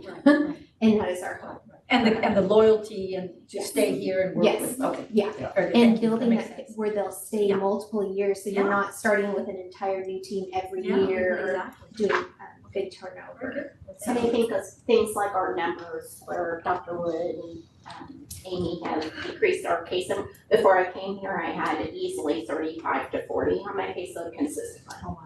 And it's to provide quality service to students and families, it's very challenging when you're dealing with those numbers. But the priority of putting that back toward the students and decreasing those numbers helps with the retention and having people, because in the interview process, when they ask Amy and I, and we're like, oh, this is our numbers, they're always like completely stunned. Yeah. Right. It's something we can offer that's different because money goes a long ways and it is definitely very competitive. And I mean, Joe, when he's making these offers, money is definitely a big component. But one thing that we stand out on that we're different is our caseloads are lower, and that's definitely very attractive to have that. And so when everything else is the same, and that's the one thing, that's a big, like, where you can win the deal. Yeah, right, close the deal. Yeah, close the deal, there we go. It makes a big difference, and we've definitely been seeing that in the last several interviews we've had. And where people are really like, hey, just follow me up, we would really like this spot, and trying to find the best fit. So, Thank you. yes. Just really quick question, so does the SELPA come out to each school and evaluate them, or did I miss that part? Or how do you coordinate the evaluation of the site? I don't do a formal evaluation. So if a district has a question about a program or a process, I'll work individually with them in various ways. I sit on our SELPA's DA teams, differentiated assistant teams, and their SIM. SIM is that compliance monitoring. Okay. And I sit on those teams, and so that process helps me give some input into program planning. Okay. But it's individualized. You also watch our dashboard on SAIS to kind of Yes, see yeah. what's going on there too, Oh. so keep an eye, you can check on that at any time and kind of see. I didn't know I was helping, you always tell me what. The other part too that, and this goes back to I think why we're so fortunate to be Sacramento County SELPA members. Debbie comes out to our school site. She's here on the ground. She, last year when we had some leadership transitions, she was the one kind of helping us fill in the gaps.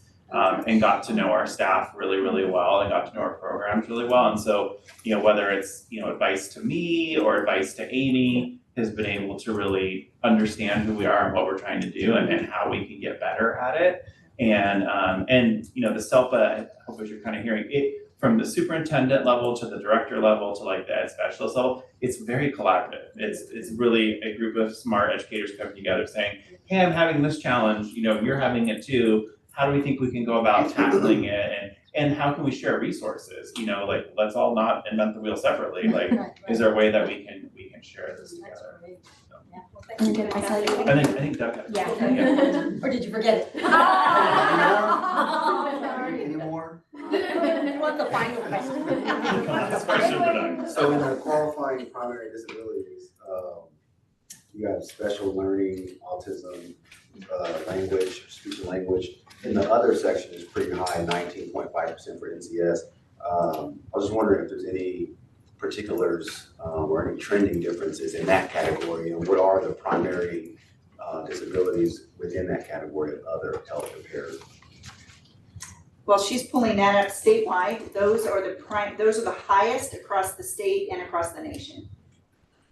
So that you guys are like every other district and SELPA around, that those are the 5 or 6 highest categories. The other ones, do you want to go through I think what I'm understanding you to ask is what falls under kind of that other health impairment? Yeah, like what are some of the top within that other category? And has that trended differently maybe the last 3 to 5 years?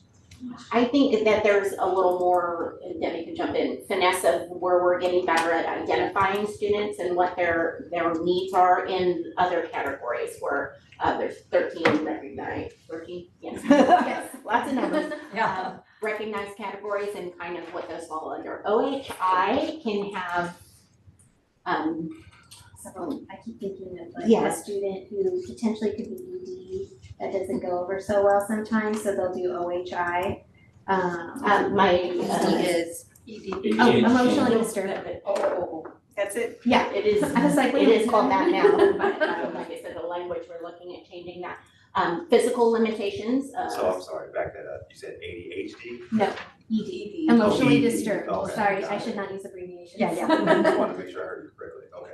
right, medical conditions, spina bifida has been, there's different medical conditions in there. There can be, mental health, concerns that fall under that category. I have also seen, depending on other qualifications, I've seen students with ADHD, qualify under that. It's a, kind of a broad looking, it's a broad category, and they look to kind of separate some of those out and kind of finesse some of the categories. Fetal alcohol syndrome was another area that the state's looking at how, or Fed's also looking at how they classify that.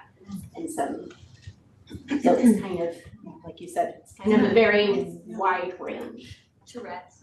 Yeah, it's a little bit of a catch-all now. Like you should qualify, don't really qualify under these others, but you could qualify in this one. So kind of following up what his question is there like a definition? What, I mean, I'm assuming Yes, there is. Between each category. Yes, yes, so and there's qualifiers for it. So when a student goes through to be assessed for an IEP, the psych, and this is where all the people that are all the providers that are within it, they go through and look at all the different qualifying disabilities, and usually at the very end of the multidisciplinary report, they'll say like OHI, and they'll say, yes, the student met these thresholds, or no, they did not. Then they'll look at the next qualifying, did they meet the threshold for this or not? And then they might meet the threshold for none, so they don't qualify for an IEP, or they might meet the threshold for a couple. And then as a team, you have that discussion around which is the best one, or which is the best primary, and which is the best secondary. But that, and it defines it on there. Okay, so is there like a number that's associated, like let's say you ask these questions and question 1 is 5 Yeah. and 3, and you add up all There those is, numbers and depending- it's assigned Yeah. to a certain category. For or mathematics. Mathematics, Yes. And that's Teacher part of it, an process. IEP team at the end can decide based on the assessment, they can make decisions that aren't mathematical, that are based on other factors. Right. That's why Okay. the IEP team makes that decision. Do you ever turn away anybody and say, no, they don't qualify? Yeah, sometimes they do Yeah. not, Yeah. but it's based on the data. So they go through and do all the parts. And there are students that DNQ. We've had a few this. Do not Do not Okay. qualify. Okay, I should know that one. And so we've had a few this year. Usually through our MTSS process, we're able to really minimize that number. Generally where we see it is if somebody tried to override the MTSS process and not go through it. So those tiered supports, that's where sometimes you see it more so that they come in and then they don't qualify. And really, we should have spent the time on tier 1, tier 2, seeing and giving a little bit more time going through and seeing what we can do, because an IEP doesn't necessarily solve all problems, right? It's not a miracle worker. So that's. And this is like a coordination with like the pediatrician or the behavioral. Sometimes, yeah. Sometimes they're getting outside evaluations and there is coordination where we share information, sometimes not. And then there's a whole team that's with us. So sometimes there's the behaviors, the speech person, there's always the psych that's in there, the ed specialist, OT, or occupational therapist. So just depending on the case. And we've had a partnership like with UC Davis, and they've been doing a research grant, and they've been actually doing a lot of assessment and identification in partnership with us, and they with the Mind Institute and the MAP program, and they actually have supported and given us results saying, hey, we're seeing this information, maybe this wasn't on your radar. So that assessment process also partnering with UC Davis has been very successful in STAR. Cool. Very good, thank you. All right. Okay. Thank you, Amy. Thank you.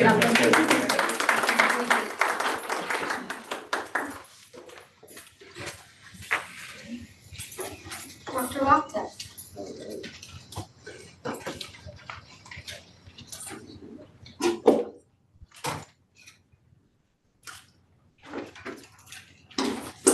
Hi, everybody. Good to see everyone. So I'm a middle school teacher at heart, so I do have to ask everybody to stand up just for 1 second. Just for 1 second. If you're all middle schoolers, your head would have, you know. You need to take just one hand like this. You can put it close to your nose, on your nose if you're comfortable with that. And then you touch your ear with the other hand. And then you're just gonna switch. So this finger is gonna go to your ear and this finger is gonna go to your nose.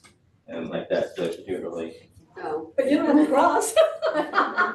Let's see. Nobody poked himself in the eye yet. Okay. Oh. Yeah. And if all else fails, you just have to use the force.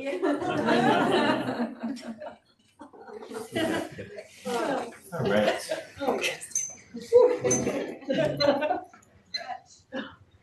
I don't know. I think this timer broke at 60 minutes. Good to see everybody.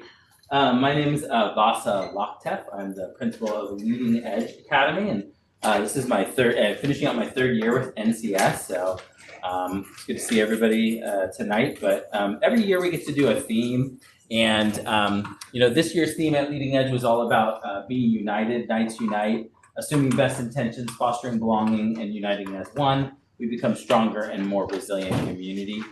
And through that work, at the beginning of every PD, every staff meeting, every collaboration, we like to celebrate. That's part of my leadership style. So I'm gonna celebrate with you tonight through the lens of a couple things. First, connections and academic excellence. And then I'm gonna talk a lot about our Leading Edge Academy pillars, which are our instructional pillars that guide our work. So at Leading Edge this year, we had 165 student athletes participate, 20 ASB leaders, 22 web leaders, 15 students in yearbook, 24 students in art club, 16 students in media team. We had BSU students for our first year, and then taiko drummers 21 as an example of the student connections. You can see someone like Akia Safi who's in here presenting monthly. You know, she's part of the taiko, she's playing soccer, she's a web leader, she's on the board. So there's lots of opportunities for extracurricular activities and connections.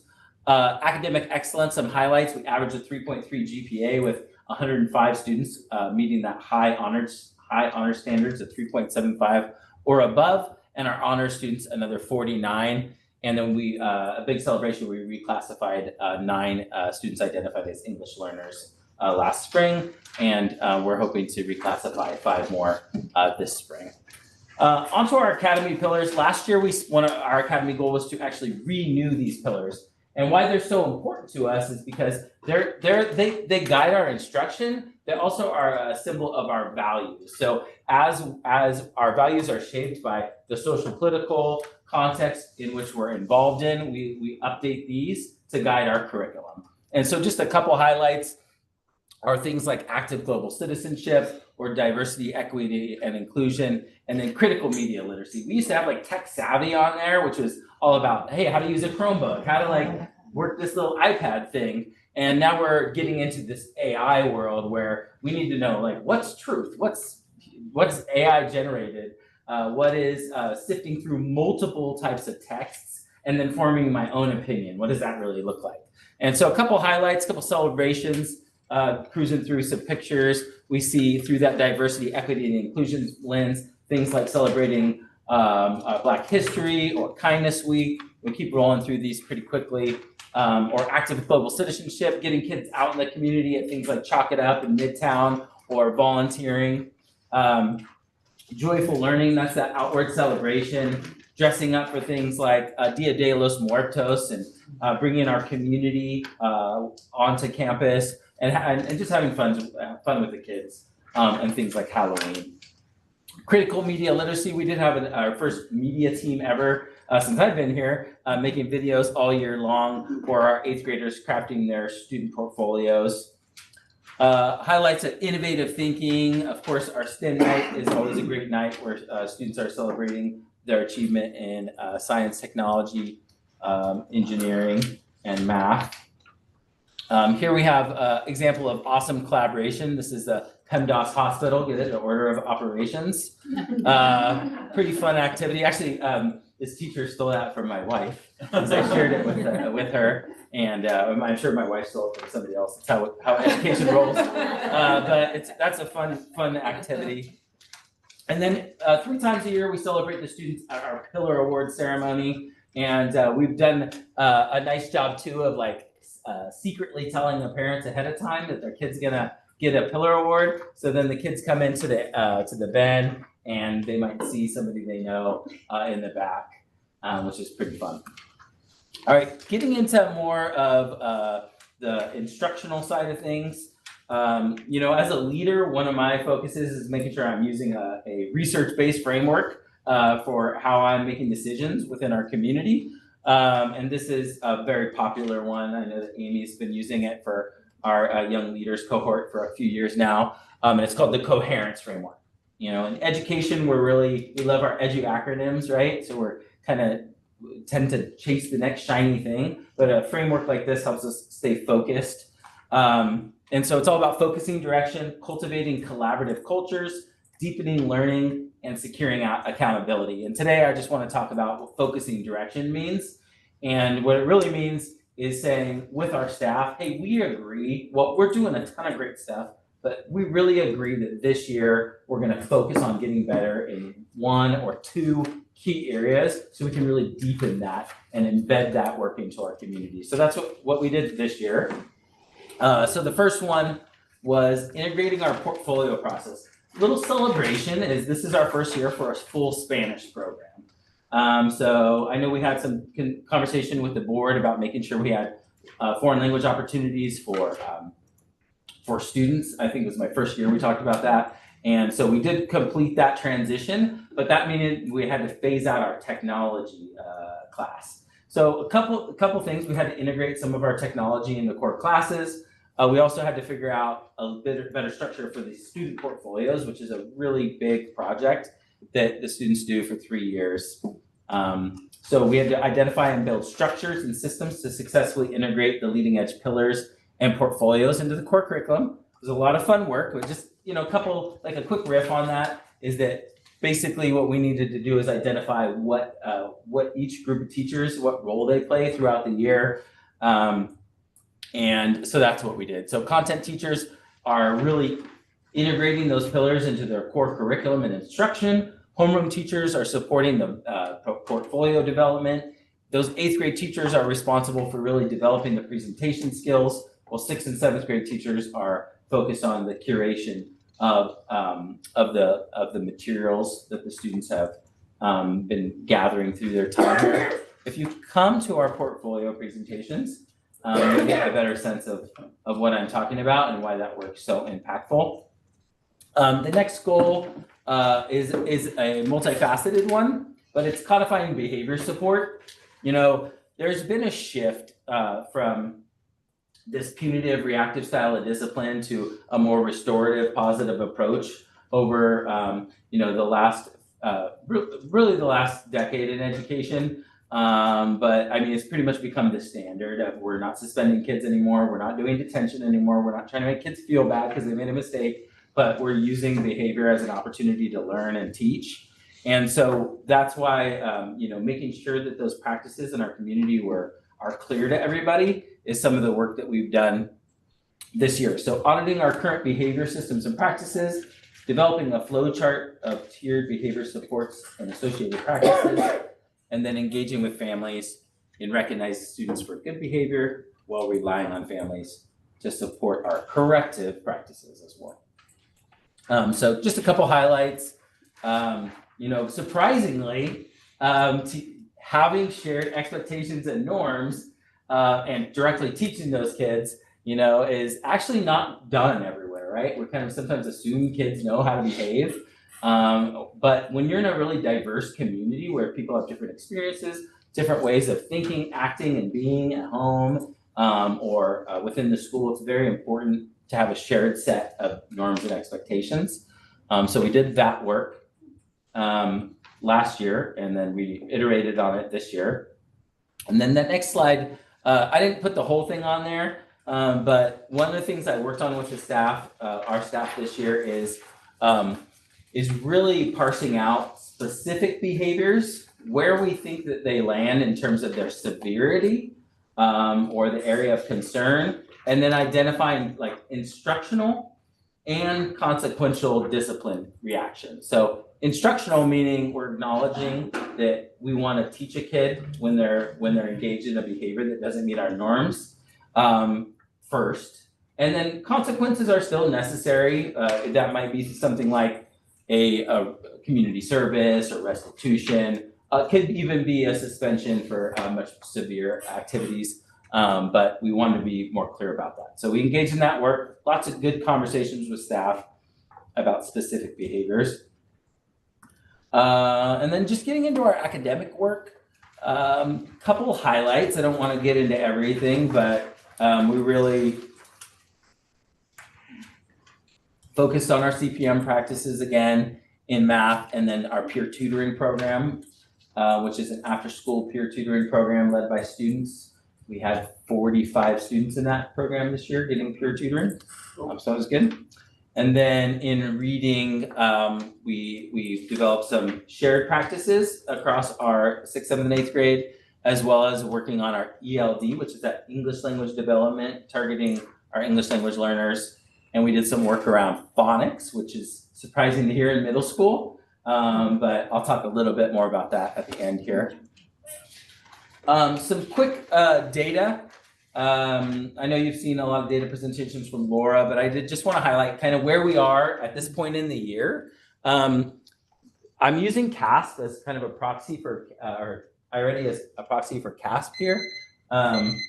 But as you can see in January on CASP, on iReady testing, we were right about where we were at the end of year last year on CASP testing, 62% versus 61%. On or above grade level. So that's a good prediction that we're gonna beat those scores this year and have more students achieving above grade level in reading. And then onto the math. And then math, halfway through this year, we took our iReady Diagnostic 2, which we had 48% of students on or above grade level.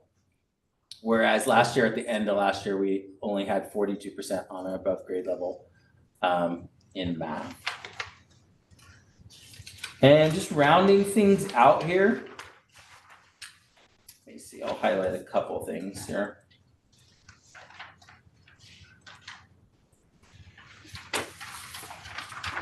So I just want to highlight, I can talk about a lot of things with math, but I think our peer tutoring program, I don't know how familiar you are with it. We've done a couple different iterations of that peer tutoring program. But I'd say that's probably the strongest intervention that we have right now in terms of, we have a couple teachers staying after school. What they do is they train a large amount of 8th grade, sometimes 7th grade volunteers, depending on how high level their math skills are. And then they couple that with the students' iReady. So they use their iReady, that MyPath, which is the individualized learning pathway.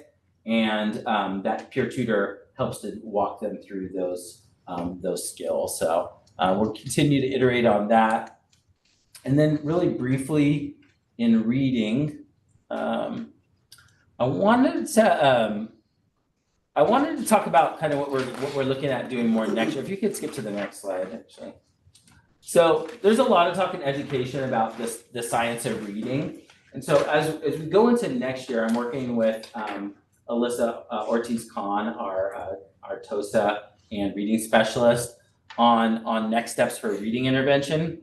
We really want to bring this science to our teachers so they understand really more concretely about reading. And it's basically, this diagram shows you that reading really weaves together two things. It weaves together language comprehension and then word recognition.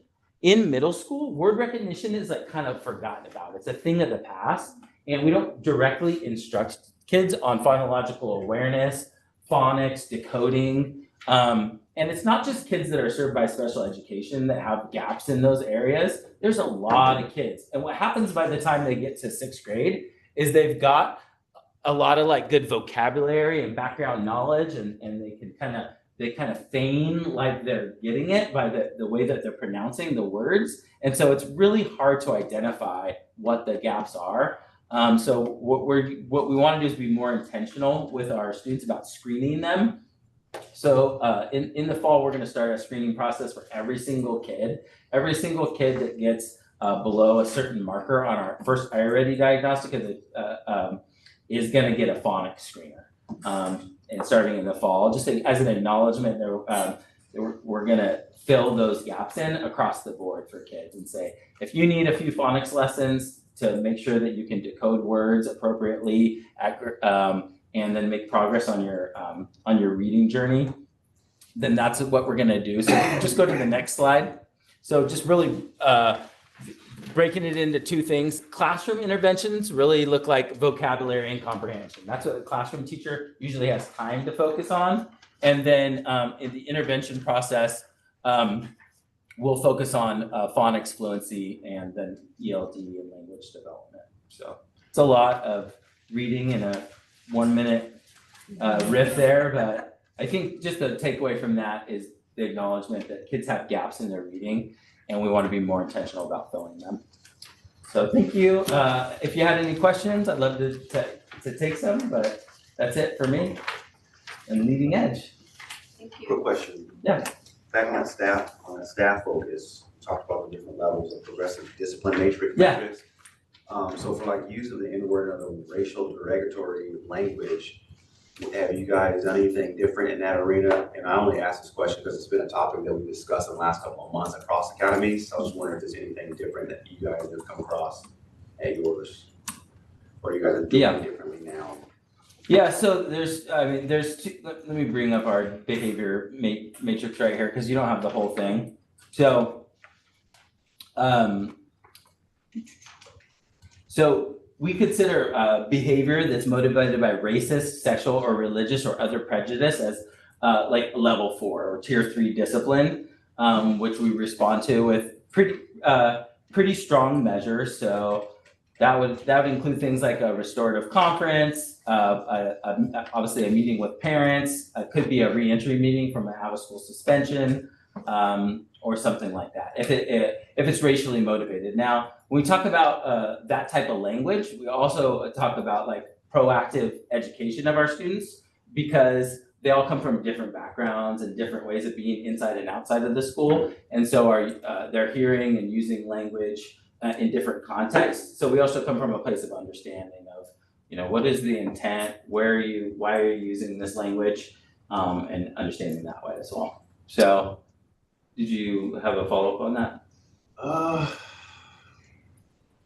This is talking about staff focus. So what about the staff as far as like, what are their responsibilities when the language is used specifically? Like, what are they supposed to specifically do? That's a good question.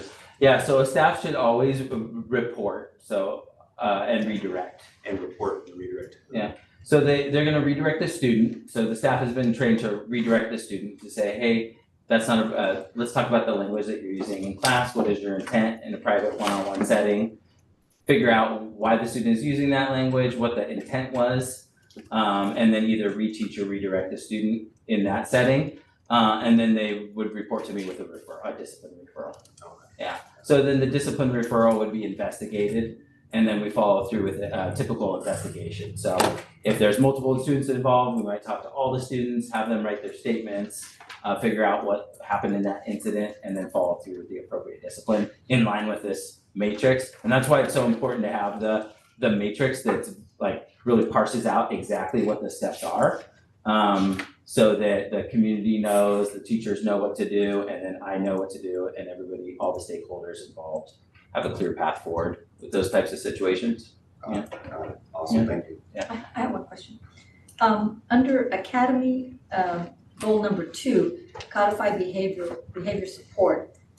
Your third item there, engage families in recognizing students for good behavior while relying on family support. Does that include attendance? Do you do anything for attendance? That's a great. Yeah, I know, but that was the last topic we took. Yeah, I know. Thank you for attendance. Yeah, actually, there's quite a bit of conversation about that right now because I think, I'm not gonna blame COVID, but, attendance, students used to be recognized for perfect attendance, right? And so we've had a lot of conversation just about what are the small and big things we can do to recognize students. And so one practice that we'll be starting at our next Pillar Awards Assembly is having all the students that have had perfect attendance stand and be recognized, just as one way to start to recognize them a little more tangibly, and then doing an end of the year reward for them as well. And what about those students that show improvement? Yeah. And I don't know how you get them to Yeah. improve, but kind of to get them to that point. Yeah, I think that's a good idea as well. So we'll consider that. So thank you. Thank you. And Maria, just to say, like in the past with doing the SARB hearings and things, I was doing that last spring. And so you set, a meeting with the family to talk about what how can we help you, get to school? How can we support you? And so like that's typically a process is when you have a kid, like, hey, you made it through a whole week, like they're getting that positive reinforcement kind of naturally through the system. So yeah. And maybe the parents too, whatever it takes to get them Yeah, I will just say one of the things Petra has really done well this year is tighten up our what's called our student attendance review team and check-ins. So like I met with Roseanne Decay and Petra today, and we went through every student's attendance that's at risk. And then we take specific notes about where they are, what their individual story is, and then what we're doing to follow up with them. And we'll go as far as like home visits if we need to. And if that's gonna benefit the kid, and of course, building those relationships with families and not blaming, but trying to understand and then celebrate them when they're improving. Systematizing it in terms of the celebration though is important next step. Do Nita? other classes do that? The other schools do that? Yeah. You just said? Oh, yeah. All right, Across all 5 academies. Okay, thank you. Just a quick question on the phonics assessments. Are we doing that for incoming 6th graders or are we doing Yeah. it across the board? Yeah, everybody, so we do the first iReady screening in the second week of August, and then everybody that tests at 2 or more grade levels below, in 6th grade specifically, that means they're testing at a 4th grade level, will get phonics screeners, and then those are like one-on-one assessments, so the person that's testing can get a really good pulse on where they are, and if they need phonics intervention. And then for 7th graders or 8th graders, they'll have a similar screeners as well. And that's pretty amazing. Like we, as a former middle school teacher for 10 years, we never talked about phonics at middle school. Like it's something that's really seen as sort of an elementary thing.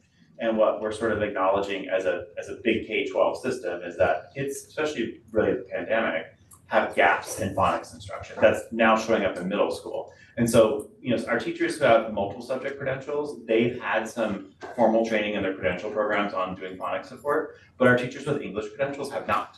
So another piece that we're sort of addressing with Laura and Alyssa, and this isn't just at Leading Edge across all academies, is like, what do you do when you're a middle school English teacher and you have kids with gaps in their phonics instruction? And fortunately we're a K-12 system, so we have elementary resources that we can go tap into and say, hey, Mrs. Castillo, we know you've done this for years, like what would you recommend that we do in this particular area? But really we're trying to recognize that there could be gaps there that we haven't really paid attention to in the past because that wasn't a typical middle school issue, that was more of an elementary issue, but it prevents them from reading in middle school. Right, and just so nobody thinks we're giving kindergarten materials to middle No, school. We're collecting different, more age appropriate phonics. supports as well, so.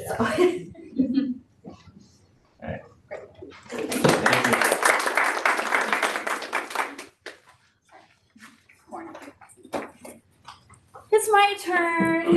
It's also my bedtime. So thank you for being here. So I work with small people in addition to my middle schoolers to get cute pictures and themes. At PACT Academy this year, our theme was "There's no place like home" because we homeschool. And so we always like to wrap up all of our activities in a theme, and each quarter we focus on a character and the associated characteristics for our students and our families. So here in the fourth quarter, we finally arrived at Dorothy, and we're really focusing on our community, our friends, how to be a good friend, and relationships. This is my amazing staff who went all out this year. So those are all of our staff members on our campus this year. Okay, so some good data. Total enrollment, today we have 127 students. That's our lowest point because we stop enrolling in February, and then any kid who goes somewhere else, we stop filling their spots. Our average daily enrollment this year, we went back, was 135, but we have actually served 180 students. And so I'm doing a lot of work right now with my front office on how many days did each of those 50 kids who have come and gone. Some of them have stayed 7 months, some of them stayed 7 weeks. And so we're really looking, this is a very normal trend for any of you who've been around and seen these presentations, is that we seem to kind of balance out at 130 to 140, and we have goals to get to 160 to 170. So where are they going? To answer the question, where are they going? 10% of the kids who have left have gone to our site-based programs. They've gotten a seat at STAR or at PFAA or at Leading Edge. That seat they were waiting for. Quite a few of our students, we've had probably another almost 10 or 20% of those students have moved out of state. And part of why some of those families homeschooled was because they knew they were moving. So they started a year and then moved. Some of them were not sure where they go. They come and then they disappear. So there's that. And then we have some others who we're helping to get back into site-based school for a variety of reasons. Their parents go back to work and can't homeschool anymore. They recognize homeschooling is not for them, or we help them recognize that homeschooling is not for them, and to find another place. So many things going on there. Special education at PACT. We actually currently have 20 students with IEPs and 4 in process that will qualify by the end of the year. And we have an additional 7 students with Section 504 plans to support medical conditions. And so that is 25% of our enrollment.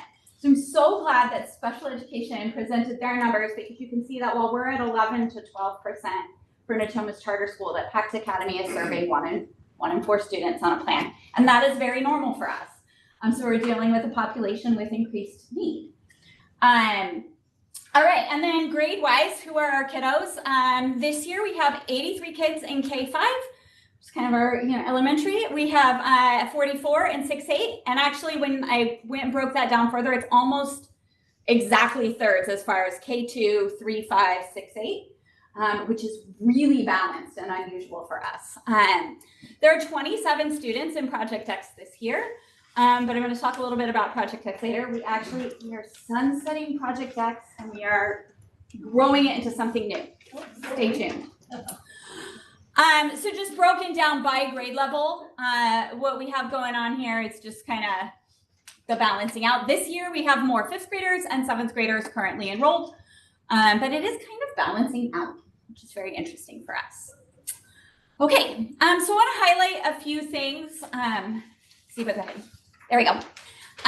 To talk about. So workshops, we continue to offer a variety of workshops. So still that core academic instruction is happening in the home. But one of the things that does set us apart from other homeschooling communities is that we have that beautiful building and all those workshops where people can come in and spend time with other homeschooling kids and families. And they get to see the same faces in various settings and build relationships. So we offered 41 and then 40 workshops in semester 1 and semester 2. And somebody asked me, what was that one? I said, oh, it was a senior from PFA who came over and taught a workshop the first semester and then did the second. That was amazing, by the way. So lots of different enrichment things: cooking, sewing, sign language, music workshops, dance workshops, all sorts of really, really amazing things happening. But the one that I really want to highlight this year, I've mentioned it early in the year when we were talking about some programming, but we added in some math and literacy foundation workshops this year. And these were 2-hour blocks once a week for students in either a 2nd and 3rd grade group or a 4th and 5th grade group. And they came in for 2 hours for core instruction in grade level basic concepts. And if they signed up for both, we placed them on the same day.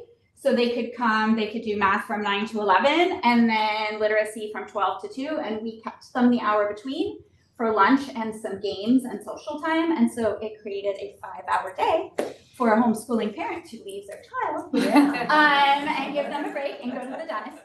And also, sorry, Jen. After. I know, Jen's kids are gone. The other thing that it has allowed us to do is, we'll talk about this in a couple of places, but we're noticing more transition out of our program and into NCS site-based programs from 5th to 6th grade. The last 2 years, and also already for this next coming year, we lose almost all of our 5th graders to PFAA and Leading Edge. And so we used to keep a lot of middle schoolers, but now we're getting, the 5th graders move on and then we get a few new middle schoolers, but they're not the same kids we're staying. And so we wanted to provide some more opportunities for those kids in 4th and 5th grade to have an opportunity to build up a longer day and a little more stamina and get some classroom skills before we send them out. And I'm going to talk about, this has gone so well. First of all, it's one of our highest enrolled and best attended workshops of the week. So it's been very, very successful. And we're going to expand that. So we'll talk about that in a few minutes. Expanded support for various groups. So the previous few years, last year, we really worked on standardizing our paperwork and our policies, our handbook tightening up. We've gone in the last 5 years since I've been principal at PACT, we've really tightened up how we do lesson planning. It's all on spreadsheets that are shared with your advisor. It's very detailed. There's a lot of information. So all of that we've been working on. This year we worked on expanding that standardization to our advising meetings, where advisors are working now together to identify, like, what are we all going to do in our meetings each month. So everybody's going to work on writing in February and collect a writing sample, or everybody's going to, we're going to check on these various things each month. So we've really been working on making that advising experience a little bit more standardized, and then continuing to refine the procedures and practices. The Math and Literacy Foundations is going to show up again here. In addition to just adding those as available to all of our students, we really use those for targeted intervention with some of our specific groups. So for example, a couple of bullets down here, our emerging bilingual, our English language learners, we placed all of them in the Literacy Foundations workshop, and that was a requirement. So if you're an English language learner, one of the ways that you're getting support is you're coming for 2 hours to that class, and there are English language learning skills being built into that time. Also, as much as possible, our students with IEP goals that are related to literacy are also placed into those workshops so that they're getting those services built into a more general education setting and less isolated. And that's been really, really successful and very good for our kiddos. We also have been working on our strong MTSS, so that's that multi-tiered systems of supports where everybody's getting access to these things. Some people need a little more, some people need a little more. And we've really been working on building that out, not just for our academics, but also for the whole family. Some families need more support to homeschool. So really working on, what are we doing with all the families? Who needs to meet more frequently? Who needs help writing those lesson plans? And really building that out in a consistent manner. We have multiple still speech bridge sessions where those kids are coming together to work on speech skills, because as you can imagine, speech is much more effective when delivered in a group, to practice those skills with others to speak with. And then one of the other big projects that we've had for a couple of years is really working on updating our curriculum offerings. We have been exiting some of those good old tried and true homeschool curriculums. If you Google, homeschooling math, it's the same book people have been using for 50 years. And our goal was really to kind of help exit some of those and to make what our offerings are for families more representative and more a little bit closer to what they would get in a comparable program in a site-based school. So our middle schoolers, we want them to have something that looks reasonably similar to what the students sitting on this campus are getting. Our Star Academy kids and our PACT kids, we want them to be able to have something that looks very similar. We do have a lot of movement between campuses over the years. And in fact, as part of another project we were doing, I asked Molly to run a report for us as part of professional development. And of all of this, what did we figure out? Like, I can't remember. Which number you have? 240 students who are currently enrolled on this Black Rock campus at one time attended PACT. Currently, like right now, which is like 25% of, we were looking at it. We started going through, even if they just came through for a little bit. And that was a staggering number for us. It was like 240 kids, how is that possible? But across all those grades and all those programs, our kids are moving, they move into other programs. So we want those curriculum offerings and those experiences to prepare them for that. All right, next, connectivity. Again, this is really, really big and this is really important to me. Anybody can homeschool, but it can feel a little bit lonely. It's easy to burn out when you're lonely in your own space. And so we want to provide as much connectivity as possible for students and for families. We have a wonderful field trip program. Jen Aiken does our field trip planning, and she is a master at finding places for families to go and experience the world and connect with the community. They have great opportunities, hundreds of pictures if you ever just want to see joy. We also have been bringing people in on campus. So to kick off our Wizard of Oz theme, they brought in Hot Air Balloon Company, and the families got to learn about balloons and how they launch and all that. We have family events. So we had a science night, science and engineering night this year, a math night, a literacy night, and then we have open house coming up. We have a nutrition fair happening this Friday on campus that parents have organized with the students. That's part of a release grant. So just all of these really robust opportunities to come together and build connections. And then parent engagement, because parents are important in every educational setting, but in homeschooling, if you don't have the parents, we're not going to homeschool very well. So we really work on making parents feel connected, engaging them in processes, and also giving them professional development because they are the teachers in the homeschool environment. And so I'm holding monthly coffee talk sessions for an hour. And this year we put those sessions during those foundations workshops. So almost all of the children have a workshop to be in, and that frees the parent up to come talk. And we've really tackled, we set some topics in advance. So we've talked about like, how do you pace your curriculum? How do you choose what to use? What happens when with that assessment data, and why should I care? How do I read that? So tackling some of those questions. We also this year have done a quarterly parent win. So it stands for What I Need. And those are a little bit bigger. Those are 2-hour chunks where we're doing professional development. And so, for example, in November, we tackled, that was Tin Man month, so we were tackling social emotional things, and we talked about how do you help your kids deal with big feelings. In February for Cowardly Lion, we talked about, how do we be brave and try new things? Productive struggle. It's okay not to do it right the first time. How do you keep trying those things? Okay. Student engagement. So also, again, we try to provide as many of those traditional school type experiences. We have our Spirit Weeks.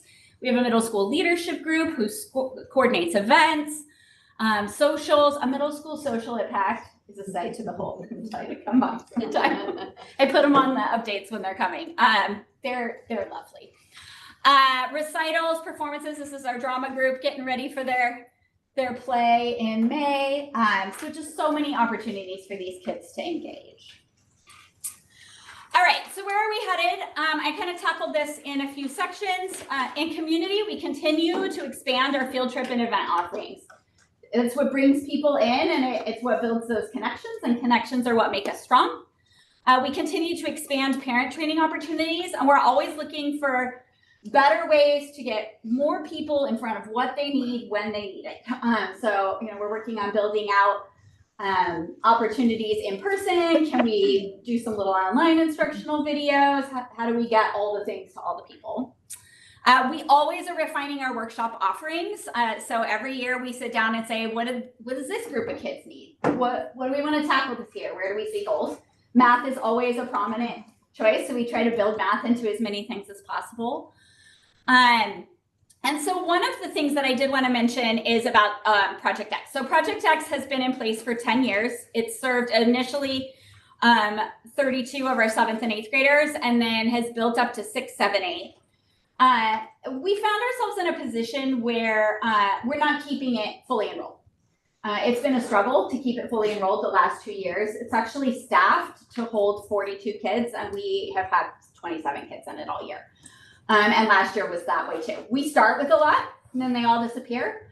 And it's kind of a revolving door. And so we were looking at it, and when we originally started Project X, that's when I was brought in. In fact, I was brought in to start Project X. So when we started it, it was with the goal of preparing homeschooled middle schoolers to go to high school. And what we were finding is that we had 26 kids there, but very often 18 to 20 of them had never been homeschooled before. So we were no longer preparing homeschool children to go to high school. It was just a smaller couple day a week thing. It's been really, really amazing. But we also had a couple of other goals, which I want to talk about. So what we're going to do next year is we're going to kind of mix it up. It's not going to get called Project X anymore, but we're going to expand that foundations, math and literacy workshop from our 2nd through 5th graders, and we're going to expand it to 1st through 8th grade.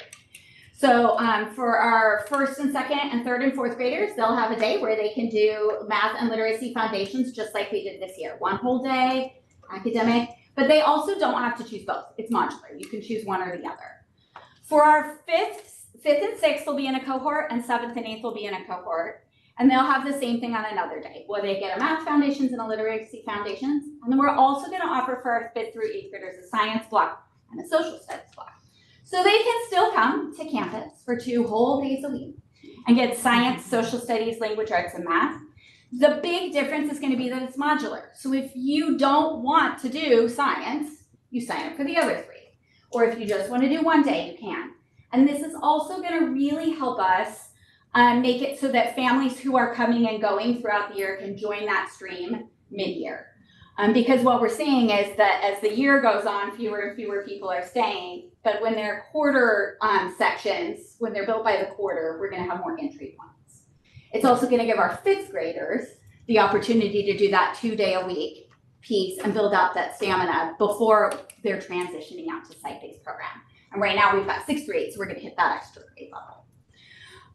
It's also going to allow us to staff things a little bit more flexibly, and it's going to allow, right now we have 3 advisors who are totally dedicated to Project X. They only work with Project X students, and so when their caseloads aren't full, they have empty space, but we can't plug other kids in because of the way that the schedule is set up. So it's going to free everybody up to be able to advise everybody, which is going to help with our staffing, and as you know, the budget is insane. So we're working on tightening that up. Okay, so some other support things that we're working on. We're working on just refining universal supports, working with parents on benchmark assessments throughout the year, like hitting targets as we go. We're working on pacing for middle school curriculum to help support our families in middle school and really pacing out our core math and language arts specifically, because that's where it becomes a little harder as a parent to keep up on what should I be doing. And then refining our processes for families needing support to make sure they're getting that. And then finally, our growth goals. Enrollment is always a goal. We're talking to marketing people and going to events and handing out postcards. We're really working on getting our kids out there. We did our dance teacher arranged for us to go to a parade at Christmas and hand out cards and, shout out, hey, this is where we go to school. So those kinds of opportunities. We're working on expanding those academic support workshops. So again, that will become a 1st through 8th grade program. Oh, but I will mention our kindergartners aren't getting left out. They just have their own separate just kindergarten 2-hour-a-week block. So they're still there. It's just not part of the full day thing. Targeted math support, curriculum workshops. We're really working on math curriculum and training parents to teach it. And also expanding our offerings of video-based instruction for middle schoolers so that parents and students can watch those lessons together. We have a couple of great ones we're using. We're working on refining our recruitment processes to find families who are not just interested in homeschool, but in doing so as part of a community. And to expand that parent education and support program piece in order to make sure that that third leg of the stool is really, really strong and holding us up. Okay, so there's one more, just I think ending slide. I think that's it though. Yep. Here's our cute little cartoon. Questions? Maybe we could target some of your strong math parents to become teachers. That'd be great. Yeah, I like that. I'd actually like objective proof that Project X started 10 years ago because in my mind it was about 3. Yeah, sorry. Yeah. I'm also, Thank you for that. definitely 10 years younger than I've been. So I'll take it. I'll agree with you. All right. Thank you so much.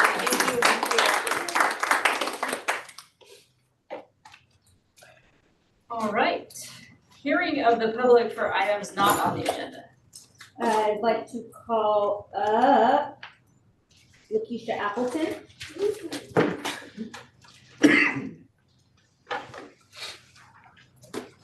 Ms. Appleton, just so you're aware, you have 2 minutes. I will start the timer once you begin speaking. Once you hear the dinger go off, that's your time. Awesome.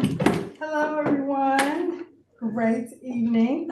Lakeisha Appleton, my son is Jean Amir Appleton, like Jean Paul, but Jean Amir. He's in the 11th grade, and we have been with NCS since he was in the 4th grade. We both appreciate and love everything that NCS has, been doing over the years. He goes to ECA, and we have, obviously he's grown here and everything. In fact, one of his the special ed teacher, one of the special ed teachers was his teacher at Star. So I just wanted to come to speak tonight, just to share about the Black History program that we had in February. I know it was a long time ago, but it was in February, and how powerful it was, how awesome it was that everyone had came out to support it, seeing the students do their talent and all of that, the speakers and great. And we had the opportunity to meet some of the parents with African American Family Network. And so in doing that, we were able to join the Soaring Scholars Program, which gave him an opportunity to be here after school. He wasn't necessarily the most excited about it. However, because I read the agenda and everything that was gonna go on, I definitely wanted him to be a part of that program. And because of that program, we had the opportunity to go to Sac State, which I'm a proponent for him to go away. However, just saying, I'm not from here, so we can go wherever he wants. So I wanted him, we went to Sac State, and it was really one of the best college tours that we've gone on, and we've been on quite a few. He's been on quite a few because he's in 11th grade. And we saw just several programs that are available, to him that he may want to be a part of. But we really enjoyed the Black Honors Program, which he is now like, got to be on his, honors. He has a goal, which he always has to have. Thank you. I will just wrap it up. Just to say that one of the things that they talked about in the Black Honors Program was that our California students as a whole, not just Sacramento, not just, NCS, but California, the reason why they're developing this program is because a lot of our scholars are going across the country to historically Black colleges to be able to, connect, if you will, with their roots, and they're developing this program so that they can stay in Sacramento or stay in California. Yes. And so I think that just by doing that, because of AAFN and doing that, we had the opportunity to where he can stay or go wherever he wants to go. And so thank you so much for the time. Thank you. Thank you. Yes. Can we ask questions? No, we're not doing public comment, but if you'd like me to follow up with specific questions, you can email them to me.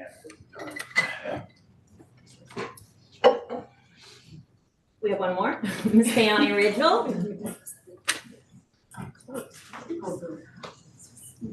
Ridgel, you know the deal. 2 minutes. You got the video cue before we start. I share the video with the board after. I don't show the video during the meeting. Okay, But I'll send no it to them worries. after the meeting.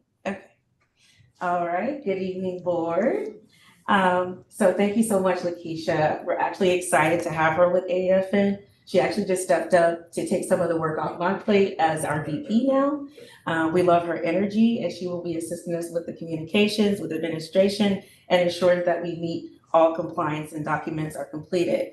Then I can focus on the things that I really like to do, which are programming, collaborations, and then student progress. So our Black History Month celebration, after it ended, we jumped right into Soaring Scholars. And we had about 7 students that had registered for the program, and we did a backpack clean out, and it was timed. And we never seen students try to organize their work as fast as they did in that situation. And we also did our vision boards with the Soaring Scholars. So parents showed they started texting me saying how excited students were about the program. And I was like, yes, we're on to something here.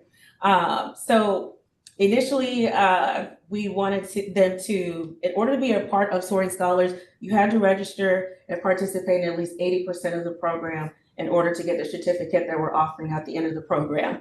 Our field trip week was on spring break, where they did go to the Black Honors program. It was an amazing experience that was arranged by one of our parents. And it wasn't something that we had initially had for Soaring Scholars. It was something that happened almost 2 weeks before the start date. So one of our students in Soaring Scholars, the mom works at the school. But they needed numbers before they could commit, because they treated us to lunches and we ate with administration and so on. And we also went to the state capitol, where they learned a lot of information also about California having the most money pouring into education. And they were like, well, we want to know. So it was so exciting to hear them, see their reaction to that. And then we ended with a great meal. As AFN continues to grow, we look forward to building partnerships with BSU and NBPU. We have experienced a few growing pains, which is why we are going to be partnering with NACUA in order to help us continue to build upon that with administration. But we are so grateful for the opportunity to have this on campus. Thank you so much for your time.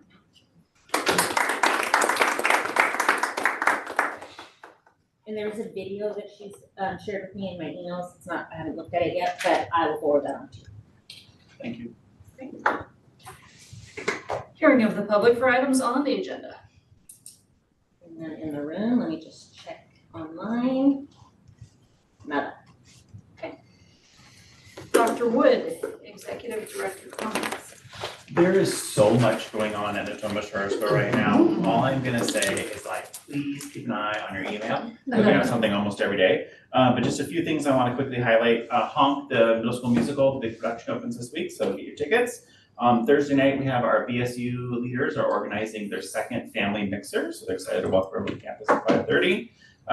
As you heard, we have American Artist performances coming up along with leading edge portfolios, so please sign up to be part of a portfolio panel. If you're a Star Academy parent watching from home, it's a really great way to understand leading edge before your kid comes to leading edge. And then in May, we have our next instrumental concert is coming up on May 2nd and 3rd. And then I cannot forget that we also have in April, the Multicultural Festival on April 26th at Star Academy, our second annual. And on May 10th, we have the Natomas Arts and Education Foundation is hosting their first An Evening with the Arts fundraiser to support capital improvement projects at Natomas Charter School. And so that's actually pretty exciting. It's going to be in the Benvenuti, and they actually have student performers from all 5 academies and visual arts displays from students from all 5 academies as well. So it's a pretty exciting thing. So a lot of stuff going on. I did mention it's job posting season. So you got links, please share them widely with everyone. We know that the best candidates for Natomas Charter School are often referred to by our families and students and staff. And then the last thing is, we've had some teachers out the last couple of weeks, and you may have seen that as a parent yourself. Our teachers are actually engaged, thanks to Petra's leadership, in some really significant PBIS work. PBIS stands for Positive Behaviors Interventions in Sports. And so that's actually a system that we're gonna be rolling out next school year, and we're very excited about that because it's really similar to what Vasa was talking about with the behavior matrix, really focuses on clean, clear expectations for students, staff members, and families, but with a real focus on positive, rewarding kids for making good choices and doing restorative practices. Because, you know, we are educators, we recognize that kids make mistakes here, and it's our responsibility to help them learn from those mistakes. So we have those kind of exciting things going on right now. Just quick updates. All right, thank you. Board of Director comments. Anyone? I appreciate having the opportunity to ask all the questions that, came up, thank you for that, yeah. All right, future board agenda items. Our next board meeting is in May. We will see you there. All right. With that, I will adjourn us at 8:55.